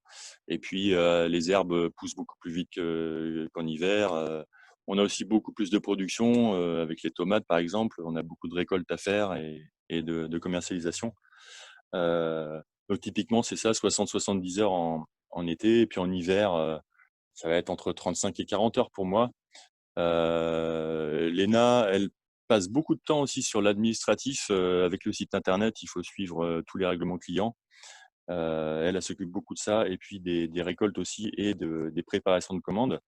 Elle est pas loin des 50 heures par semaine là, en ce moment. Et puis en hiver, elle va être à 30-35 heures, quasiment comme moi, quoi. Donc c'est beaucoup de travail. On se repose un petit peu plus en hiver. Après, nous, la particularité, c'est qu'on n'a pas de bâtiment. Donc on est en flux tendu sur les récoltes. On ne peut pas stocker en chambre froide nos légumes, ce qui nous permet pas trop de nous reposer en hiver. Avec un bâtiment et une chambre froide, on pourra organiser des chantiers de récolte pour les racines principalement, et puis et les stocker, les ressortir au besoin. Ça sera beaucoup plus rapide pour nous et on s'organisera un peu mieux, on sera plus serein. Merci Thomas. Pour cette séquence, je te propose d'aborder un petit peu les résultats économiques. Là, vous avez devant vous normalement les résultats économiques de l'exercice 2018. Est-ce que tu peux donner un petit peu la tendance là, sur les chiffres d'affaires, notamment quelques chiffres qui nous permettent aussi d'avoir une présentation un petit peu de la ferme? Bah, vous avez les chiffres sous les yeux comme je les ai. J'ai des chiffres plutôt satisfaisants pour moi en tant que chef d'entreprise. Je vois la tendance depuis l'installation, c'est toujours en croissance. Parce que on a plus de clientèle, les nouveaux clients arrivent et puis ceux qui arrivent sont assez fidèles en général. Donc il y a une bonne tendance. Il y a aussi une amélioration technique qui permet d'avoir moins de charges aussi en production. On est plus efficace dans le travail. Donc, au niveau de l'excédent brut d'exploitation ou du revenu disponible, voilà, on a plus à la fin. Donc, d'un côté, on vend plus, de l'autre côté, on économise un petit peu sur les charges aussi. Et puis, au niveau technique, je disais, on s'améliore, on a moins de pertes au champ quand on passe du temps pour produire des légumes qu'on ne peut pas sortir parce qu'ils ont été bouffés par des ravageurs ou tués par des champignons, ou qu'on les sort et qu'on ne peut pas les vendre parce qu'on ne peut pas les stocker proprement. C'est du temps passé pour rien et de l'argent passé pour rien. Donc, globalement, c'est ça. Moi, je vois sur la tendance, tout s'améliore. Après, au niveau des rapports entre chiffre d'affaires, valeur ajoutée, EBE et revenus, d'après ce qu'on me dit, c'est des ratios à peu près classiques en maraîchage bio diversifié. On est dans les clous. C'est une affaire qui est rentable, on peut en vivre, même si on ne roule pas sur l'or. On s'en sort, quoi. On touche un petit peu d'aide PAC, environ 5 000 € par an. Mais s'il n'y avait pas la PAC, on serait toujours là, quoi. On ne dépend pas des aides, c'est une entreprise viable. Mais voilà, on est en 10e année d'exploitation. C'est vrai que les premières années, partant de zéro, il y a eu tous les investissements, les serres, le forage et tout le reste. Les premiers prêts, au bout d'un moment, s'arrêtent, donc ça libère de la trésorerie et puis on respire un peu mieux, quoi. Donc tout se goupille bien, voilà, tout est bien au niveau de l'activité professionnelle. Ça, voilà, c'est une très bonne tendance. Merci Thomas. Donc l'occasion eh bien de refaire un moment d'échange. Alexandre, je vais te laisser la parole pour que tu puisses, une fois de plus, nous faire part des différentes questions là, qui ont pu être posées.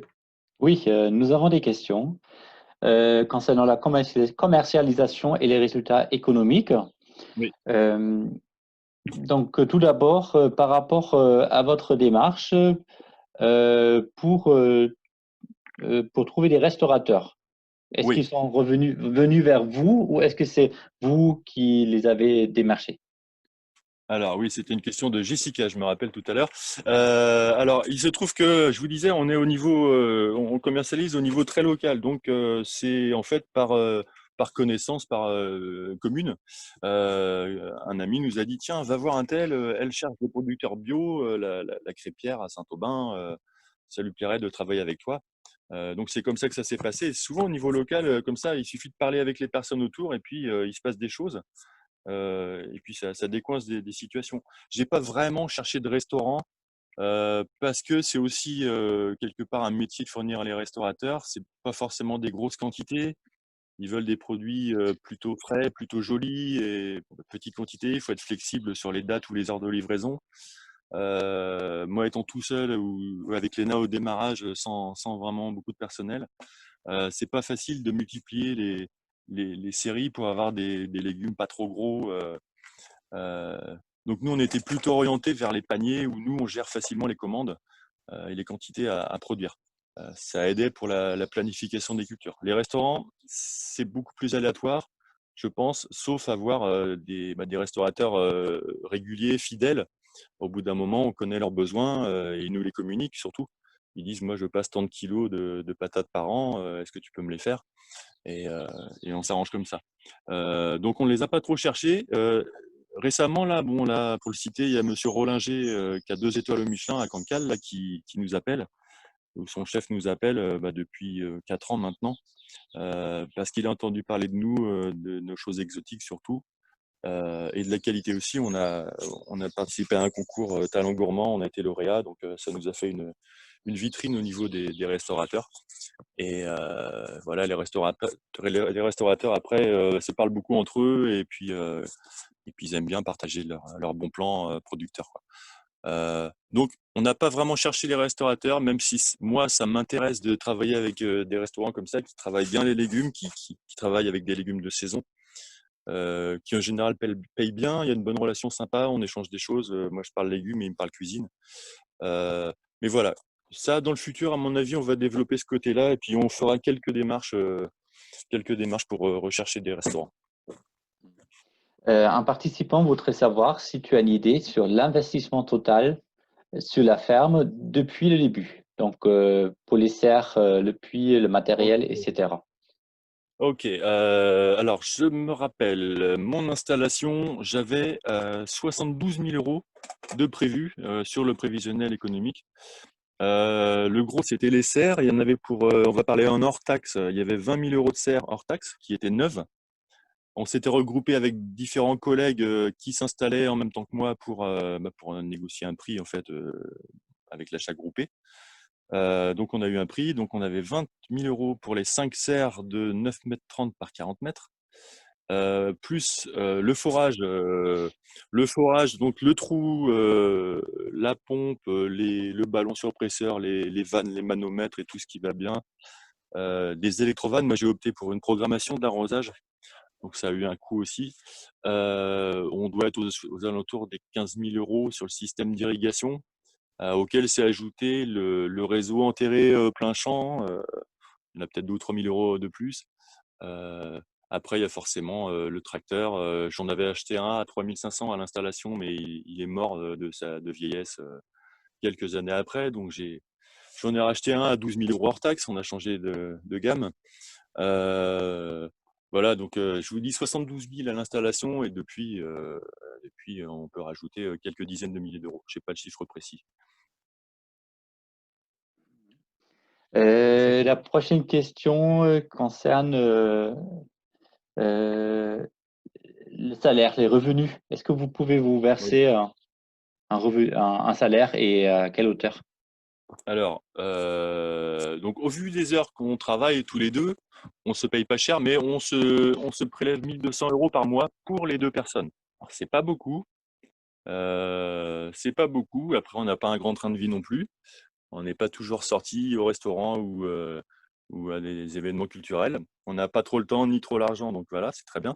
Mais on s'augmente chaque année de 100 ou 200 € au niveau des prélèvements privés. Et puis, si ça se déroule bien, comme dans les plans avec le bâtiment, on sera plus efficace, on aura moins de pertes au stockage et puis on pourra logiquement vendre un peu plus et avoir plus de revenus disponibles à la fin. Voilà, si tout se passe bien, l'idéal, ça serait, je pense, d'avoir un SMIC pour chaque personne qui travaille chez nous.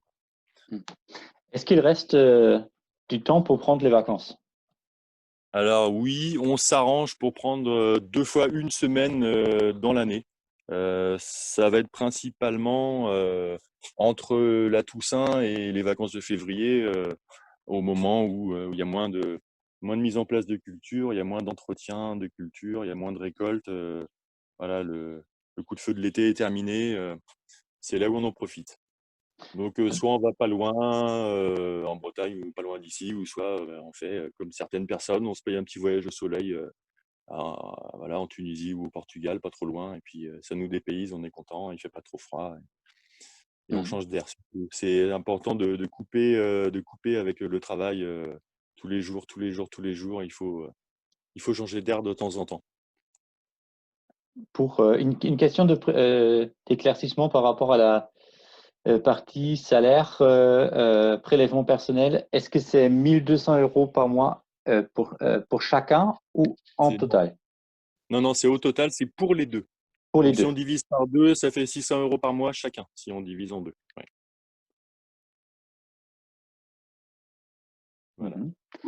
Merci Thomas. Je n'ai pas d'autres questions pour cette partie. William, est-ce que tu as peut-être une question? Moi, j'ai toujours plein de questions. Thomas aura les réponses.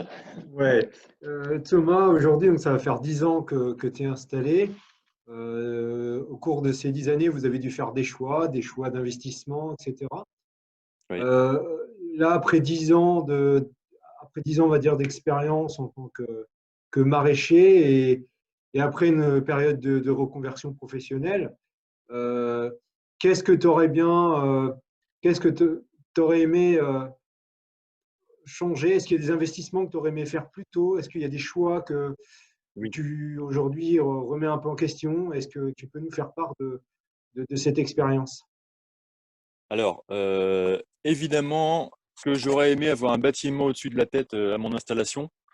Il y a le côté travailler à l'abri. Quand on est en plein été, on est au soleil, les commandes sont en train de sécher au soleil et dans le vent, donc c'est pas bien. Quand il pleut, bah, tout est mouillé, on est obligé de se mettre à l'intérieur dans une serre pour confectionner les commandes. C'est pas pratique du tout. Nous, on s'use, c'est pas ergonomique. Voilà, on a chaud, on a froid, on est mouillé. Il y a cet aspect confort de travail. Après, il y a l'aspect stockage du matériel. Là, tout le matériel est dehors, donc le matériel attelé. Bon, heureusement qu'il y a beaucoup de matériel d'occasion qui est déjà rouillé, donc il reste dehors à continuer de rouiller, mais c'est jamais bon pour l'entretien non plus du matériel. Quand il y a des réglages à faire, tout est grippé et on passe des heures à desserrer les boulons après, c'est compliqué. Voire ça, il y a des choses qui cassent. Donc le matériel, c'est important d'avoir un bâtiment pour le stocker. Et puis les légumes aussi, je disais, on n'a pas de bâtiment ni de chambre froide.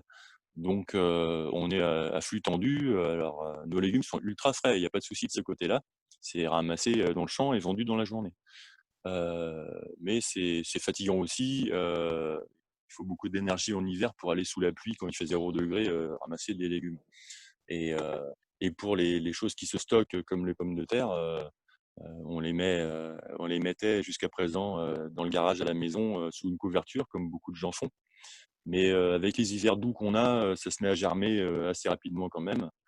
Et après, on passe du temps à dégermer. Donc, il y a beaucoup de choses qui font que je regrette de ne pas avoir eu de bâtiment. Après, entre ce que je veux et ce que je peux, il y a une grosse différence. Ou ce que le banquier veut et ce que je veux, il y a une différence. Voilà, on commence bien souvent comme on peut, avec les moyens qu'on a. Je disais ça en préambule de l'intervention, il n'y a pas de vie parfaite, c'est que des compromis et des choix en fait. Et voilà, on fait avec les moyens et puis on vise l'amélioration au fur et à mesure des années. Et puis voilà, qui va piano va sano comme on dit. Et voilà, donc je sais que le bâtiment il le fallait, on y arrive tranquillement. Il fallait d'abord acheter le champ avant de construire le bâtiment. Donc ça c'est un truc que j'aurais bien voulu. La RC Tri là, que j'ai acheté à l'automne, j'ai commencé à l'utiliser ce printemps. C'est un outil qui a l'air d'être fabuleux. On a les conditions, ça fait un super travail. On m'en avait beaucoup parlé. Là, j'ai enfin sauté le pas et c'est vrai que j'ai pas fini de l'apprivoiser, la bête, mais ça va vraiment faire des belles choses. Voilà, après, globalement, le système d'irrigation, si j'avais pu le mettre en place un peu plus tôt à l'extérieur, ça aurait été pas mal parce que les premières années, il n'y avait pas beaucoup de lignes d'aspersion plein champ, il fallait les déplacer régulièrement. Et là, au fur et à mesure des années, ben, on en achète de plus en plus et il y en a qu'on n'a plus besoin de déplacer tous les jours, quoi. Donc voilà, donc globalement, ça va. Après, il faut bien faire attention quand on achète le matériel à l'installation, que tout soit aux mêmes écartements, les outils par exemple, que le tracteur passe bien dans les serres, en largeur, en hauteur, il y a plein de choses à prendre en compte. Moi, j'avais fait l'erreur d'acheter, j'avais un cultivateur de 2 mètres de large et un vibroculteur de 3 mètres de large. Quand on passe dans les serres, on se rend compte que la planche, ça va pas du tout, quoi. On est obligé de décaler le tracteur et puis on roule sur la planche qu'on vient de préparer à côté. Et voilà. Il y a des petites erreurs des débutants que j'ai faites. Et après coup, je me suis dit, zut, j'aurais dû réfléchir mieux. Mais voilà, c'était une occasion qui se présentait. J'avais acquis ces matériels et j'ai fait comme j'ai pu. Mais voilà, faut bien penser à standardiser les écartements et que ça soit utilisable sur le plus de cultures possible chaque outil. Il ne faut pas multiplier les distances entre les rangs, par exemple. Je ne sais pas si Alexander, tu as pu. Il y a de nouvelles questions là qui sont. Profitez-en, hein, profitez du temps dédié là, à ce webinaire. Profitez de la présence de Thomas pour poser vos questions. C'est tout l'intérêt de ces fermes ouvertes. Alexander, est-ce que tu m'entends? Je t'entends. Ouais. Je n'ai plus de questions pour la partie 3. Il me reste une nouvelle question pour la partie 2. Donc, on va dire questions diverses. Est-ce que tu veux qu'on aborde cette partie Oui, de maintenant? toute façon, on arrive dans une séance. N'hésitez pas à poser l'ensemble des questions, de vos questions, peu importe peu la séquence. Là, l'idée, c'est que vous repartiez de cette ferme ouverte avec des réponses qui vous aideront par la suite. Donc, allons-y. Donc, on va ouvrir les questions diverses. Donc, si vous avez encore des questions, si vous avez oublié de poser une question dans une partie précédente, n'hésitez pas. Donc, la question, c'est comment est géré l'enherbement sous les arbres et les kiwis? Alors, c'est problématique, c'est vrai, dans les vergers. Moi, jusqu'à présent, j'ai un gyrobroyeur. Donc, en gros, c'est une grosse tondeuse avec une lame qui fait 1,90 m de diamètre. On met ça derrière le tracteur et ça coupe l'herbe. Le problème, c'est qu'on ne peut pas aller sur le rang des arbres fruitiers avec ça. On passe au plus près des troncs ou des branches quand les branches sont larges, mais on ne peut pas aller en dessous. Du coup, en dessous, quand je m'y prends en temps et en heure, je réussis avec une tondeuse assez costaud à tondre l'herbe au pied. Mais on évite de dépasser par les herbes, hein. En cette saison, par exemple, avec l'eau et la chaleur, tout pousse à la vitesse de la lumière et du coup, on se retrouve à la débroussailleuse à dos à attaquer de l'herbe de 50 cm de hauteur. Donc on passe un temps fou, une énergie folle. C'est pour ça que là, je viens de commander justement un broyeur d'accotement. Donc un broyeur à marteau à axe horizontal. Et là, on peut déporter le bras à l'extérieur du tracteur ou le replier derrière le tracteur. Donc là, je vais l'étendre au maximum à l'extérieur. Ça va me permettre d'aller 1 mètre plus loin et je vais pouvoir aller sur la ligne des arbres fruitiers. Donc voilà, normalement, si ça se passe bien, ça va pouvoir tondre sous l'arbre fruitier et ça sera beaucoup plus rapide. Et le broyeur à marteau a un effet mulch important, ça hache très très finement. Du coup, ça va faire un effet fertilisant aussi pour le sol, ça va être super. Mais c'est vrai qu'il faut y penser. C'est pareil, si on met une aspersion ou un goutte à goutte pour les arbres fruitiers, ça peut, voilà, ça peut gêner ou pas le travail du sol ou la gestion de l'enherbement. Je pense que si on met un système de goutte à goutte, on peut le mettre en hauteur. Ça permet de passer l'outil par-dessous le goutte à goutte. Bon, il y a différentes techniques qui existent, mais voilà. Après, si quelqu'un veut être arboriculteur et a les moyens, veut investir dans le matériel, il y a les intercepts. Ça, c'est des outils dédiés aux arboriculteurs qui ont des bras vraiment qui se déportent loin et qui peuvent porter différents outils pour travailler le sol ou couper l'herbe. Ou voilà, il y a différents outils qui existent, mais c'est pas le même budget. Moi, n'étant pas arboriculteur pur, je peux pas consacrer un budget important sur ces outils-là et j'essaie de trouver la meilleure des solutions. Question revenu. On revient sur cet aspect. Thomas, est-ce que tu peux témoigner sur, on va dire, sur la progression en termes de revenus? Combien de temps il vous a fallu pour pouvoir vous dégager un revenu? Alors, il faut que je cherche dans mes souvenirs. Bon, au tout début, déjà, j'avais la dotation jeune agriculteur. Donc, une grosse somme d'argent qui vous tombe sur les bras, ça peut servir à acheter du matériel en autofinancement, mais ça peut aussi servir à se payer quelque part. C'est une trésorerie. Donc, on fait ce qu'on veut avec. L'idéal, c'est de pas tout utiliser quand même pour se payer, mais ça fait tampon, quoi. Moi, j'étais créateur d'entreprise chômeur, donc je bénéficiais encore de mes droits au chômage. Après, j'ai demandé le système ACRE, je crois à l'époque, ça s'appelait toujours peut-être aujourd'hui. C'est toujours le cas, je Donc, crois. c'est ça.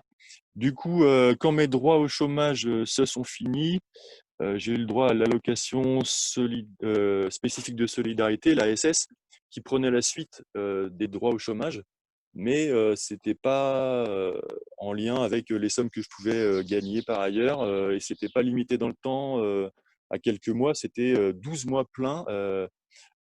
J'avais, je ne sais plus le montant que c'était, mais ça me faisait déjà une base de revenus. Donc j'avais une partie qui sortait de l'entreprise et une partie qui sortait de Pôle emploi ou de je ne sais plus quel organisme. Donc depuis le début, on a réussi à se prélever quelques centaines d'euros, c'est ça, peut-être 600 euros au démarrage. Et puis au fur et à mesure, on avait assez de trésorerie pour piocher dans la comptabilité quand même des ressources, même si c'était compliqué des fois. On flirte bien souvent avec le découvert autorisé, mais c'est toujours passé au niveau trésorerie. Et puis aujourd'hui, voilà, aujourd'hui, quand on se paye 1200 euros pour les deux, c'est pas énorme, mais ça passe sans problème et, et on a surtout les moyens de payer des salariés. Eux, ils sont bien payés au SMIC à temps plein. Donc l'entreprise a de plus en plus de trésorerie et il n'y a pas de raison que nous, on n'en profite pas plus dans le futur. Mais c'est vrai qu'il faut commencer doucement pour se payer. Surtout les premières années, on peut se dire c'est bon, les sous rentrent. Et puis quand les charges sont recalculées en deuxième ou troisième année, les charges sociales, il y a des rappels qui arrivent et on se dit qu'est-ce que c'est que ces milliers d'euros que je dois à la MSA. Et là, si on n'a pas bien fait ses calculs, ça peut faire des grosses surprises. Euh, donc voilà, faut vraiment penser à tout, mais c'est bien de se payer quand même, hein. C'est le but quand même de l'opération. Une question concernant ta vie professionnelle. Avant de te lancer dans cette exploitation, est-ce que tu as déjà travaillé dans le domaine agricole et comment tu t'es formé pour te lancer? Ok. Donc avant, oui, j'étais salarié d'une grande entreprise d'assurance. J'étais en costume cravate et je vendais des placements boursiers ou autres. Donc quand j'ai décidé de changer de métier, j'en pouvais plus. J'étais déjà passionné par les plantes en général. et exotique en particulier. J'avais beaucoup de bouquins là-dessus, les voyages, j'en ai pris plein les yeux, j'avais plein de photos, j'étais passionné. Mais ça suffit pas pour en faire un métier. Du coup, mes amis, ma famille me conseillaient pour ma reconversion de travailler dans les plantes. Et là, j'ai décidé de faire un BP travaux des productions horticoles. Donc c'est un BP donc niveau 5. C'était à Nantes. Et là, c'était très très généraliste. Ça parlait d'agronomie, de multiplication, de commercialisation. On avait même des cours pour faire des bouquets de fleurs, hein, pour les gens qui font des fleurs, pour les fleuristes, qu'on sache à quoi ça sert les fleurs. Pépinière, il y avait tous les aspects de l'horticulture en général. De la gestion, il y avait tous les aspects assez survolés, on va dire. Mais avec ma formation de base là, d'école de commerce en bac+4, j'avais déjà des compétences en gestion et en communication, commercialisation. Donc j'étais plutôt sur les aspects techniques, vraiment sur les outils, sur les modes de culture, les engrais, les choses comme ça. Après, c'était très très général, mais c'était pas bio. Et donc quand finalement le champ de 8 hectares et demi, là, je l'ai trouvé, ou quand le champ m'a trouvé pour être plus précis, et qu'il a fallu se lancer dans la vraie installation, là j'ai enchaîné sur un BPREA heureux pour avoir le droit aux aides à l'installation. Mais c'était surtout formation autodidacte à la base sur la botanique. J'ai dû apprendre à parler latin rapidement en m'intéressant aux plantes exotiques. D'un pays à l'autre, on n'a pas les mêmes noms, et pour savoir de quoi on parle, il faut forcément parler le langage des botanistes. Donc la petite approche scientifique vient de là. Et puis après, les expériences avec les stages de BPRA, c'est vrai que j'avais pas énormément d'expérience quand je me suis installé. Alors j'ai eu peut-être la chance du débutant ou la chance d'être bien entouré aussi par des voisins qui m'ont aidé gracieusement avec leurs bras et leurs compétences. C'était très sympa. Et puis quand on est dedans tous les jours, on est obligé d'apprendre. Parce que avec les livres, je sais tout, c'est super, mais sur le terrain, je sais pas tout. Donc c'est ça qui est important. Faut pratiquer, faut essayer, faut parler avec les collègues, avec les voisins, avec les pépés à côté qui ont toujours jardiné. Ils savent des trucs qui sont pas dans les livres. Et c'est surtout les relations comme ça avec les gens autour qui sont super bénéfiques. En plus d'une formation en agriculture. Là, tu soulèves un point important, Thomas, parce que fait tout l'intérêt aussi du réseau de bien s'entourer, à la Ouais. fois, j'ai envie de dire, à travers ses voisins, comme tu pouvais le citer, mais également au niveau professionnel, d'avoir un accompagnement et un œil extérieur, de maraîchers, de gens qui sont installés depuis longue date, effectivement, Ouais. et aussi d'organismes qui peuvent accompagner. Je crois que ça fait partie, selon moi, en tant que personne accompagnant des porteurs de projets, c'est vraiment quelque chose de très, très important. Ça fait partie, selon moi, effectivement, d'une des clés de la réussite, du moins pour faciliter la tâche quand on s'installe. Est-ce que, Alexander, tu as d'autres questions? Oui, il me reste quelques questions. Vivez-vous à proximité de votre exploitation? Avez-vous des enfants? Je pense que ça vise l'organisation du travail. Ouais, alors on a 2 enfants qui ont aujourd'hui 11 ans et 16 ans. Et on habite dans une location à 5 minutes à pied du champ. Donc c'est assez confortable, c'est une petite maison qui a un loyer pas très cher. Et on est surtout à proximité, donc on n'a vraiment pas de frais de transport pour aller au travail. On peut aller à pied ou en vélo ou en camion, mais on est vraiment à 5 minutes à pied. Donc ça relativise aussi le peu de revenus qu'on a. Et puis oui, l'organisation avec les enfants, c'est pas simple. C'est vrai que souvent moi je m'en occupais pas beaucoup. C'est plus la maman qui s'en occupait, et puis moi je m'occupais de mon entreprise, quoi.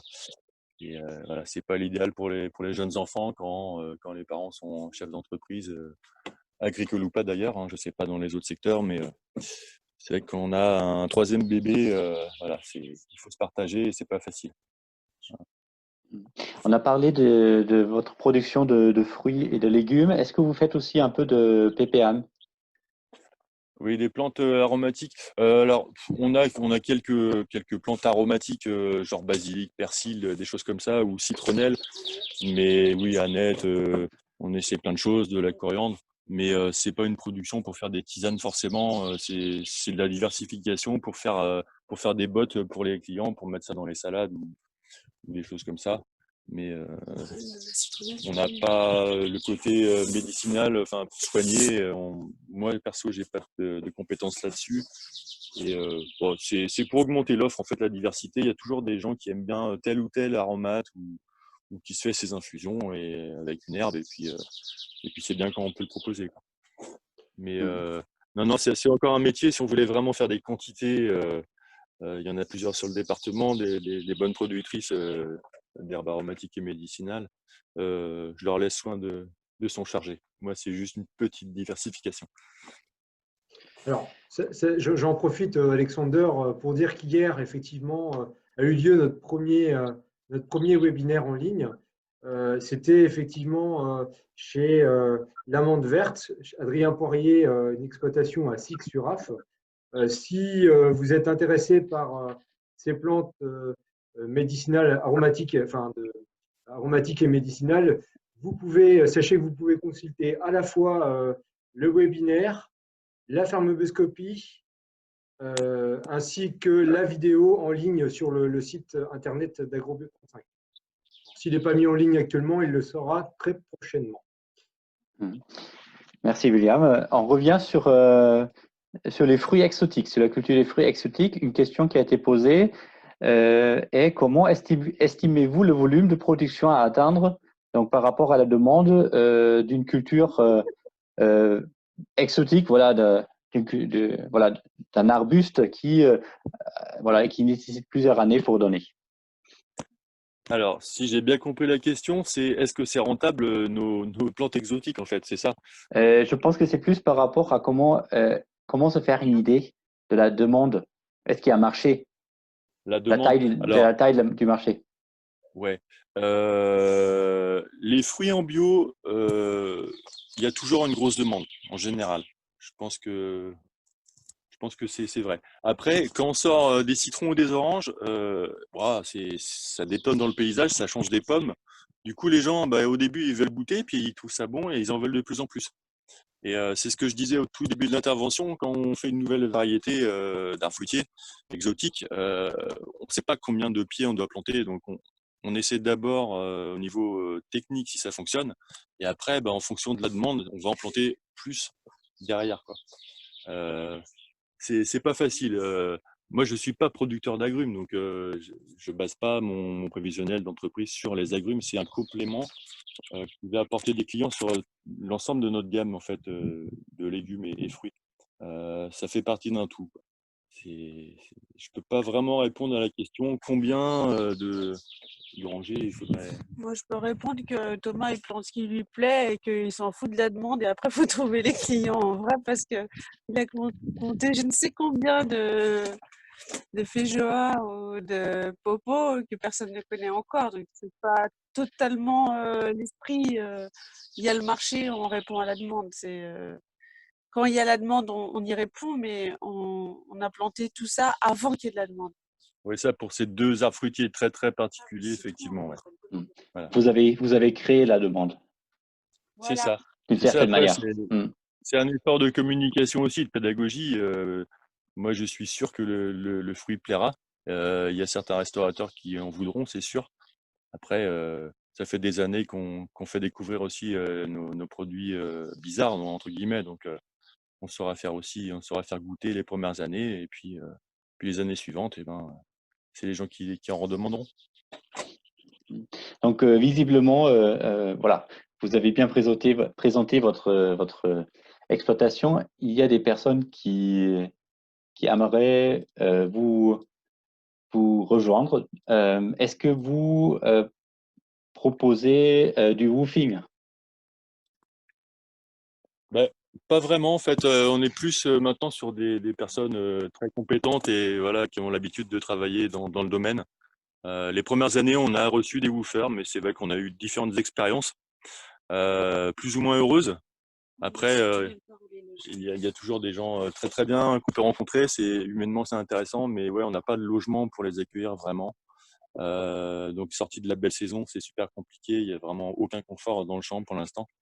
Et voilà. Maintenant, on a une étape au niveau professionnel où on a besoin vraiment de compétences maintenant pour que l'affaire tourne. On a moins le temps de partager comme ça en prenant le temps, quoi.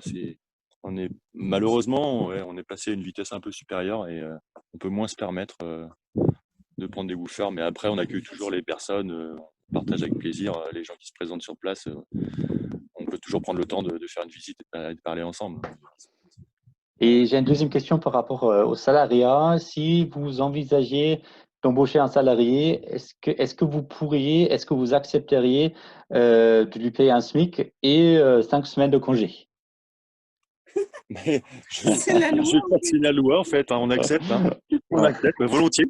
C'est vrai qu'on peut être jaloux. On peut être très, très jaloux, mais c'est la règle du jeu, monsieur. C'est comme ça. Et nous, bien sûr, on vise un SMIC et plus de semaines de congé chaque année, mais ouais, bien sûr. Mais ça, il faut le temps. Il faut le temps. Comme ils disent les voisins, pas loin d'ici, le Mont-Saint-Michel, c'est pas fait en une année, quoi. Voilà, il faut le temps, quoi. Nous, surtout, on est parti avec un gros handicap. C'était un champ nu. Il y avait vraiment une parcelle entière de céréales et puis on nous l'a laissé en l'état.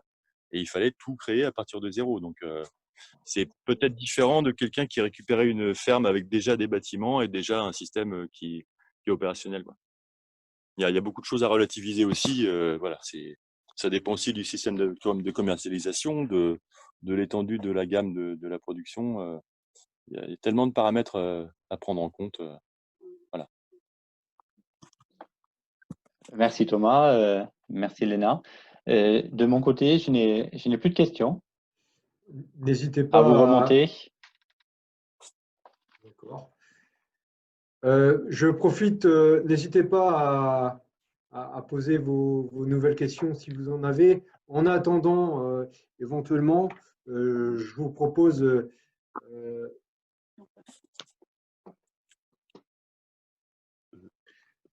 vous parler de la prochain webinaire qui aura lieu ce jeudi 25 juin à 14 h sur la ferme laitière.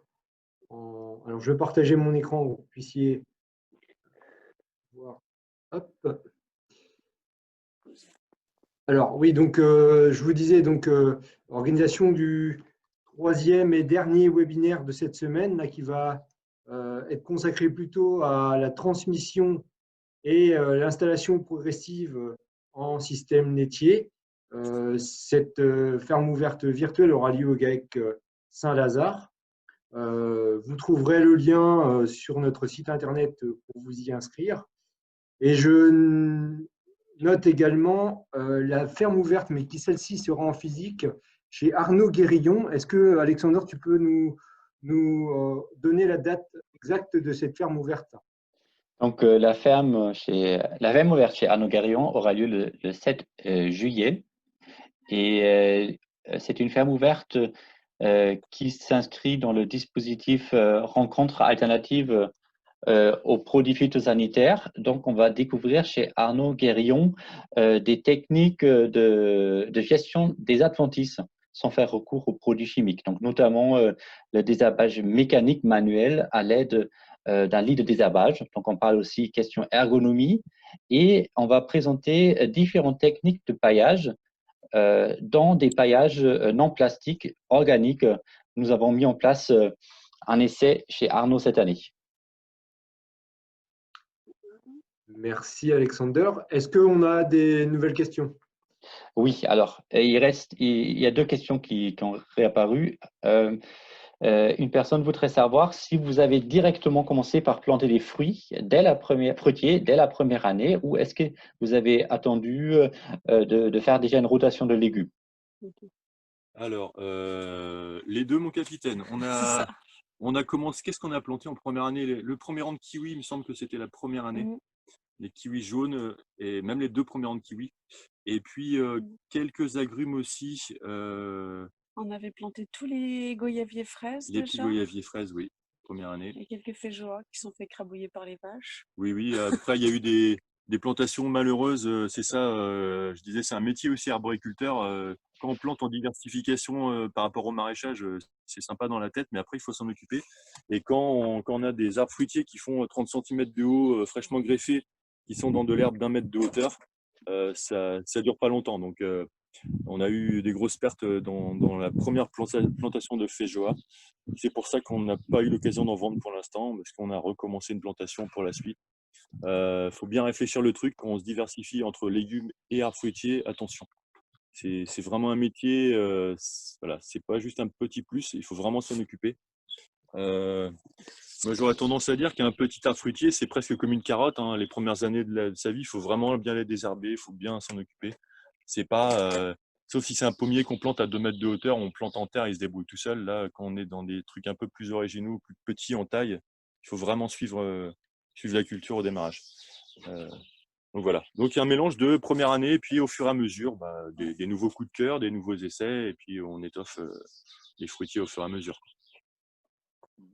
Et la dernière question qui est sous mes yeux, seriez-vous d'accord d'accueillir des élus du département? Donc, apparemment, il y a une commission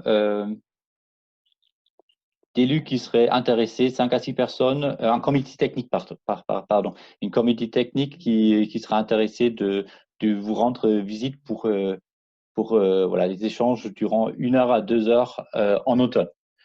Oui, avec plaisir. Voilà. En août. Donc, si vous êtes d'accord sur le principe, j'invite Maryse de vous contacter directement Oui, tu transmets les coordonnées. pour voir les détails. Voilà. Oui, bien sûr. Merci. Est-ce qu'on a d'autres questions, Alexander? Je n'ai pas d'autres questions. D'accord.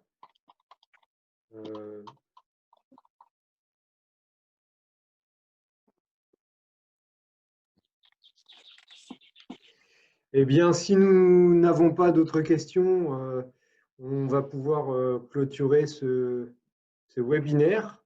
Tout d'abord, moi, je tiens au nom d'Agrobio 35, enfin de l'ensemble de l'équipe d'Agrobio 35, à remercier Thomas et Léna de leur participation, de nous avoir ouvert leurs portes pour la préparation de cette ferme ouverte en format inédit. Donc ça, merci à vous deux, un grand merci vraiment pour votre contribution et de nous permettre de découvrir votre quotidien et puis l'activité de maraîchage biologique diversifié.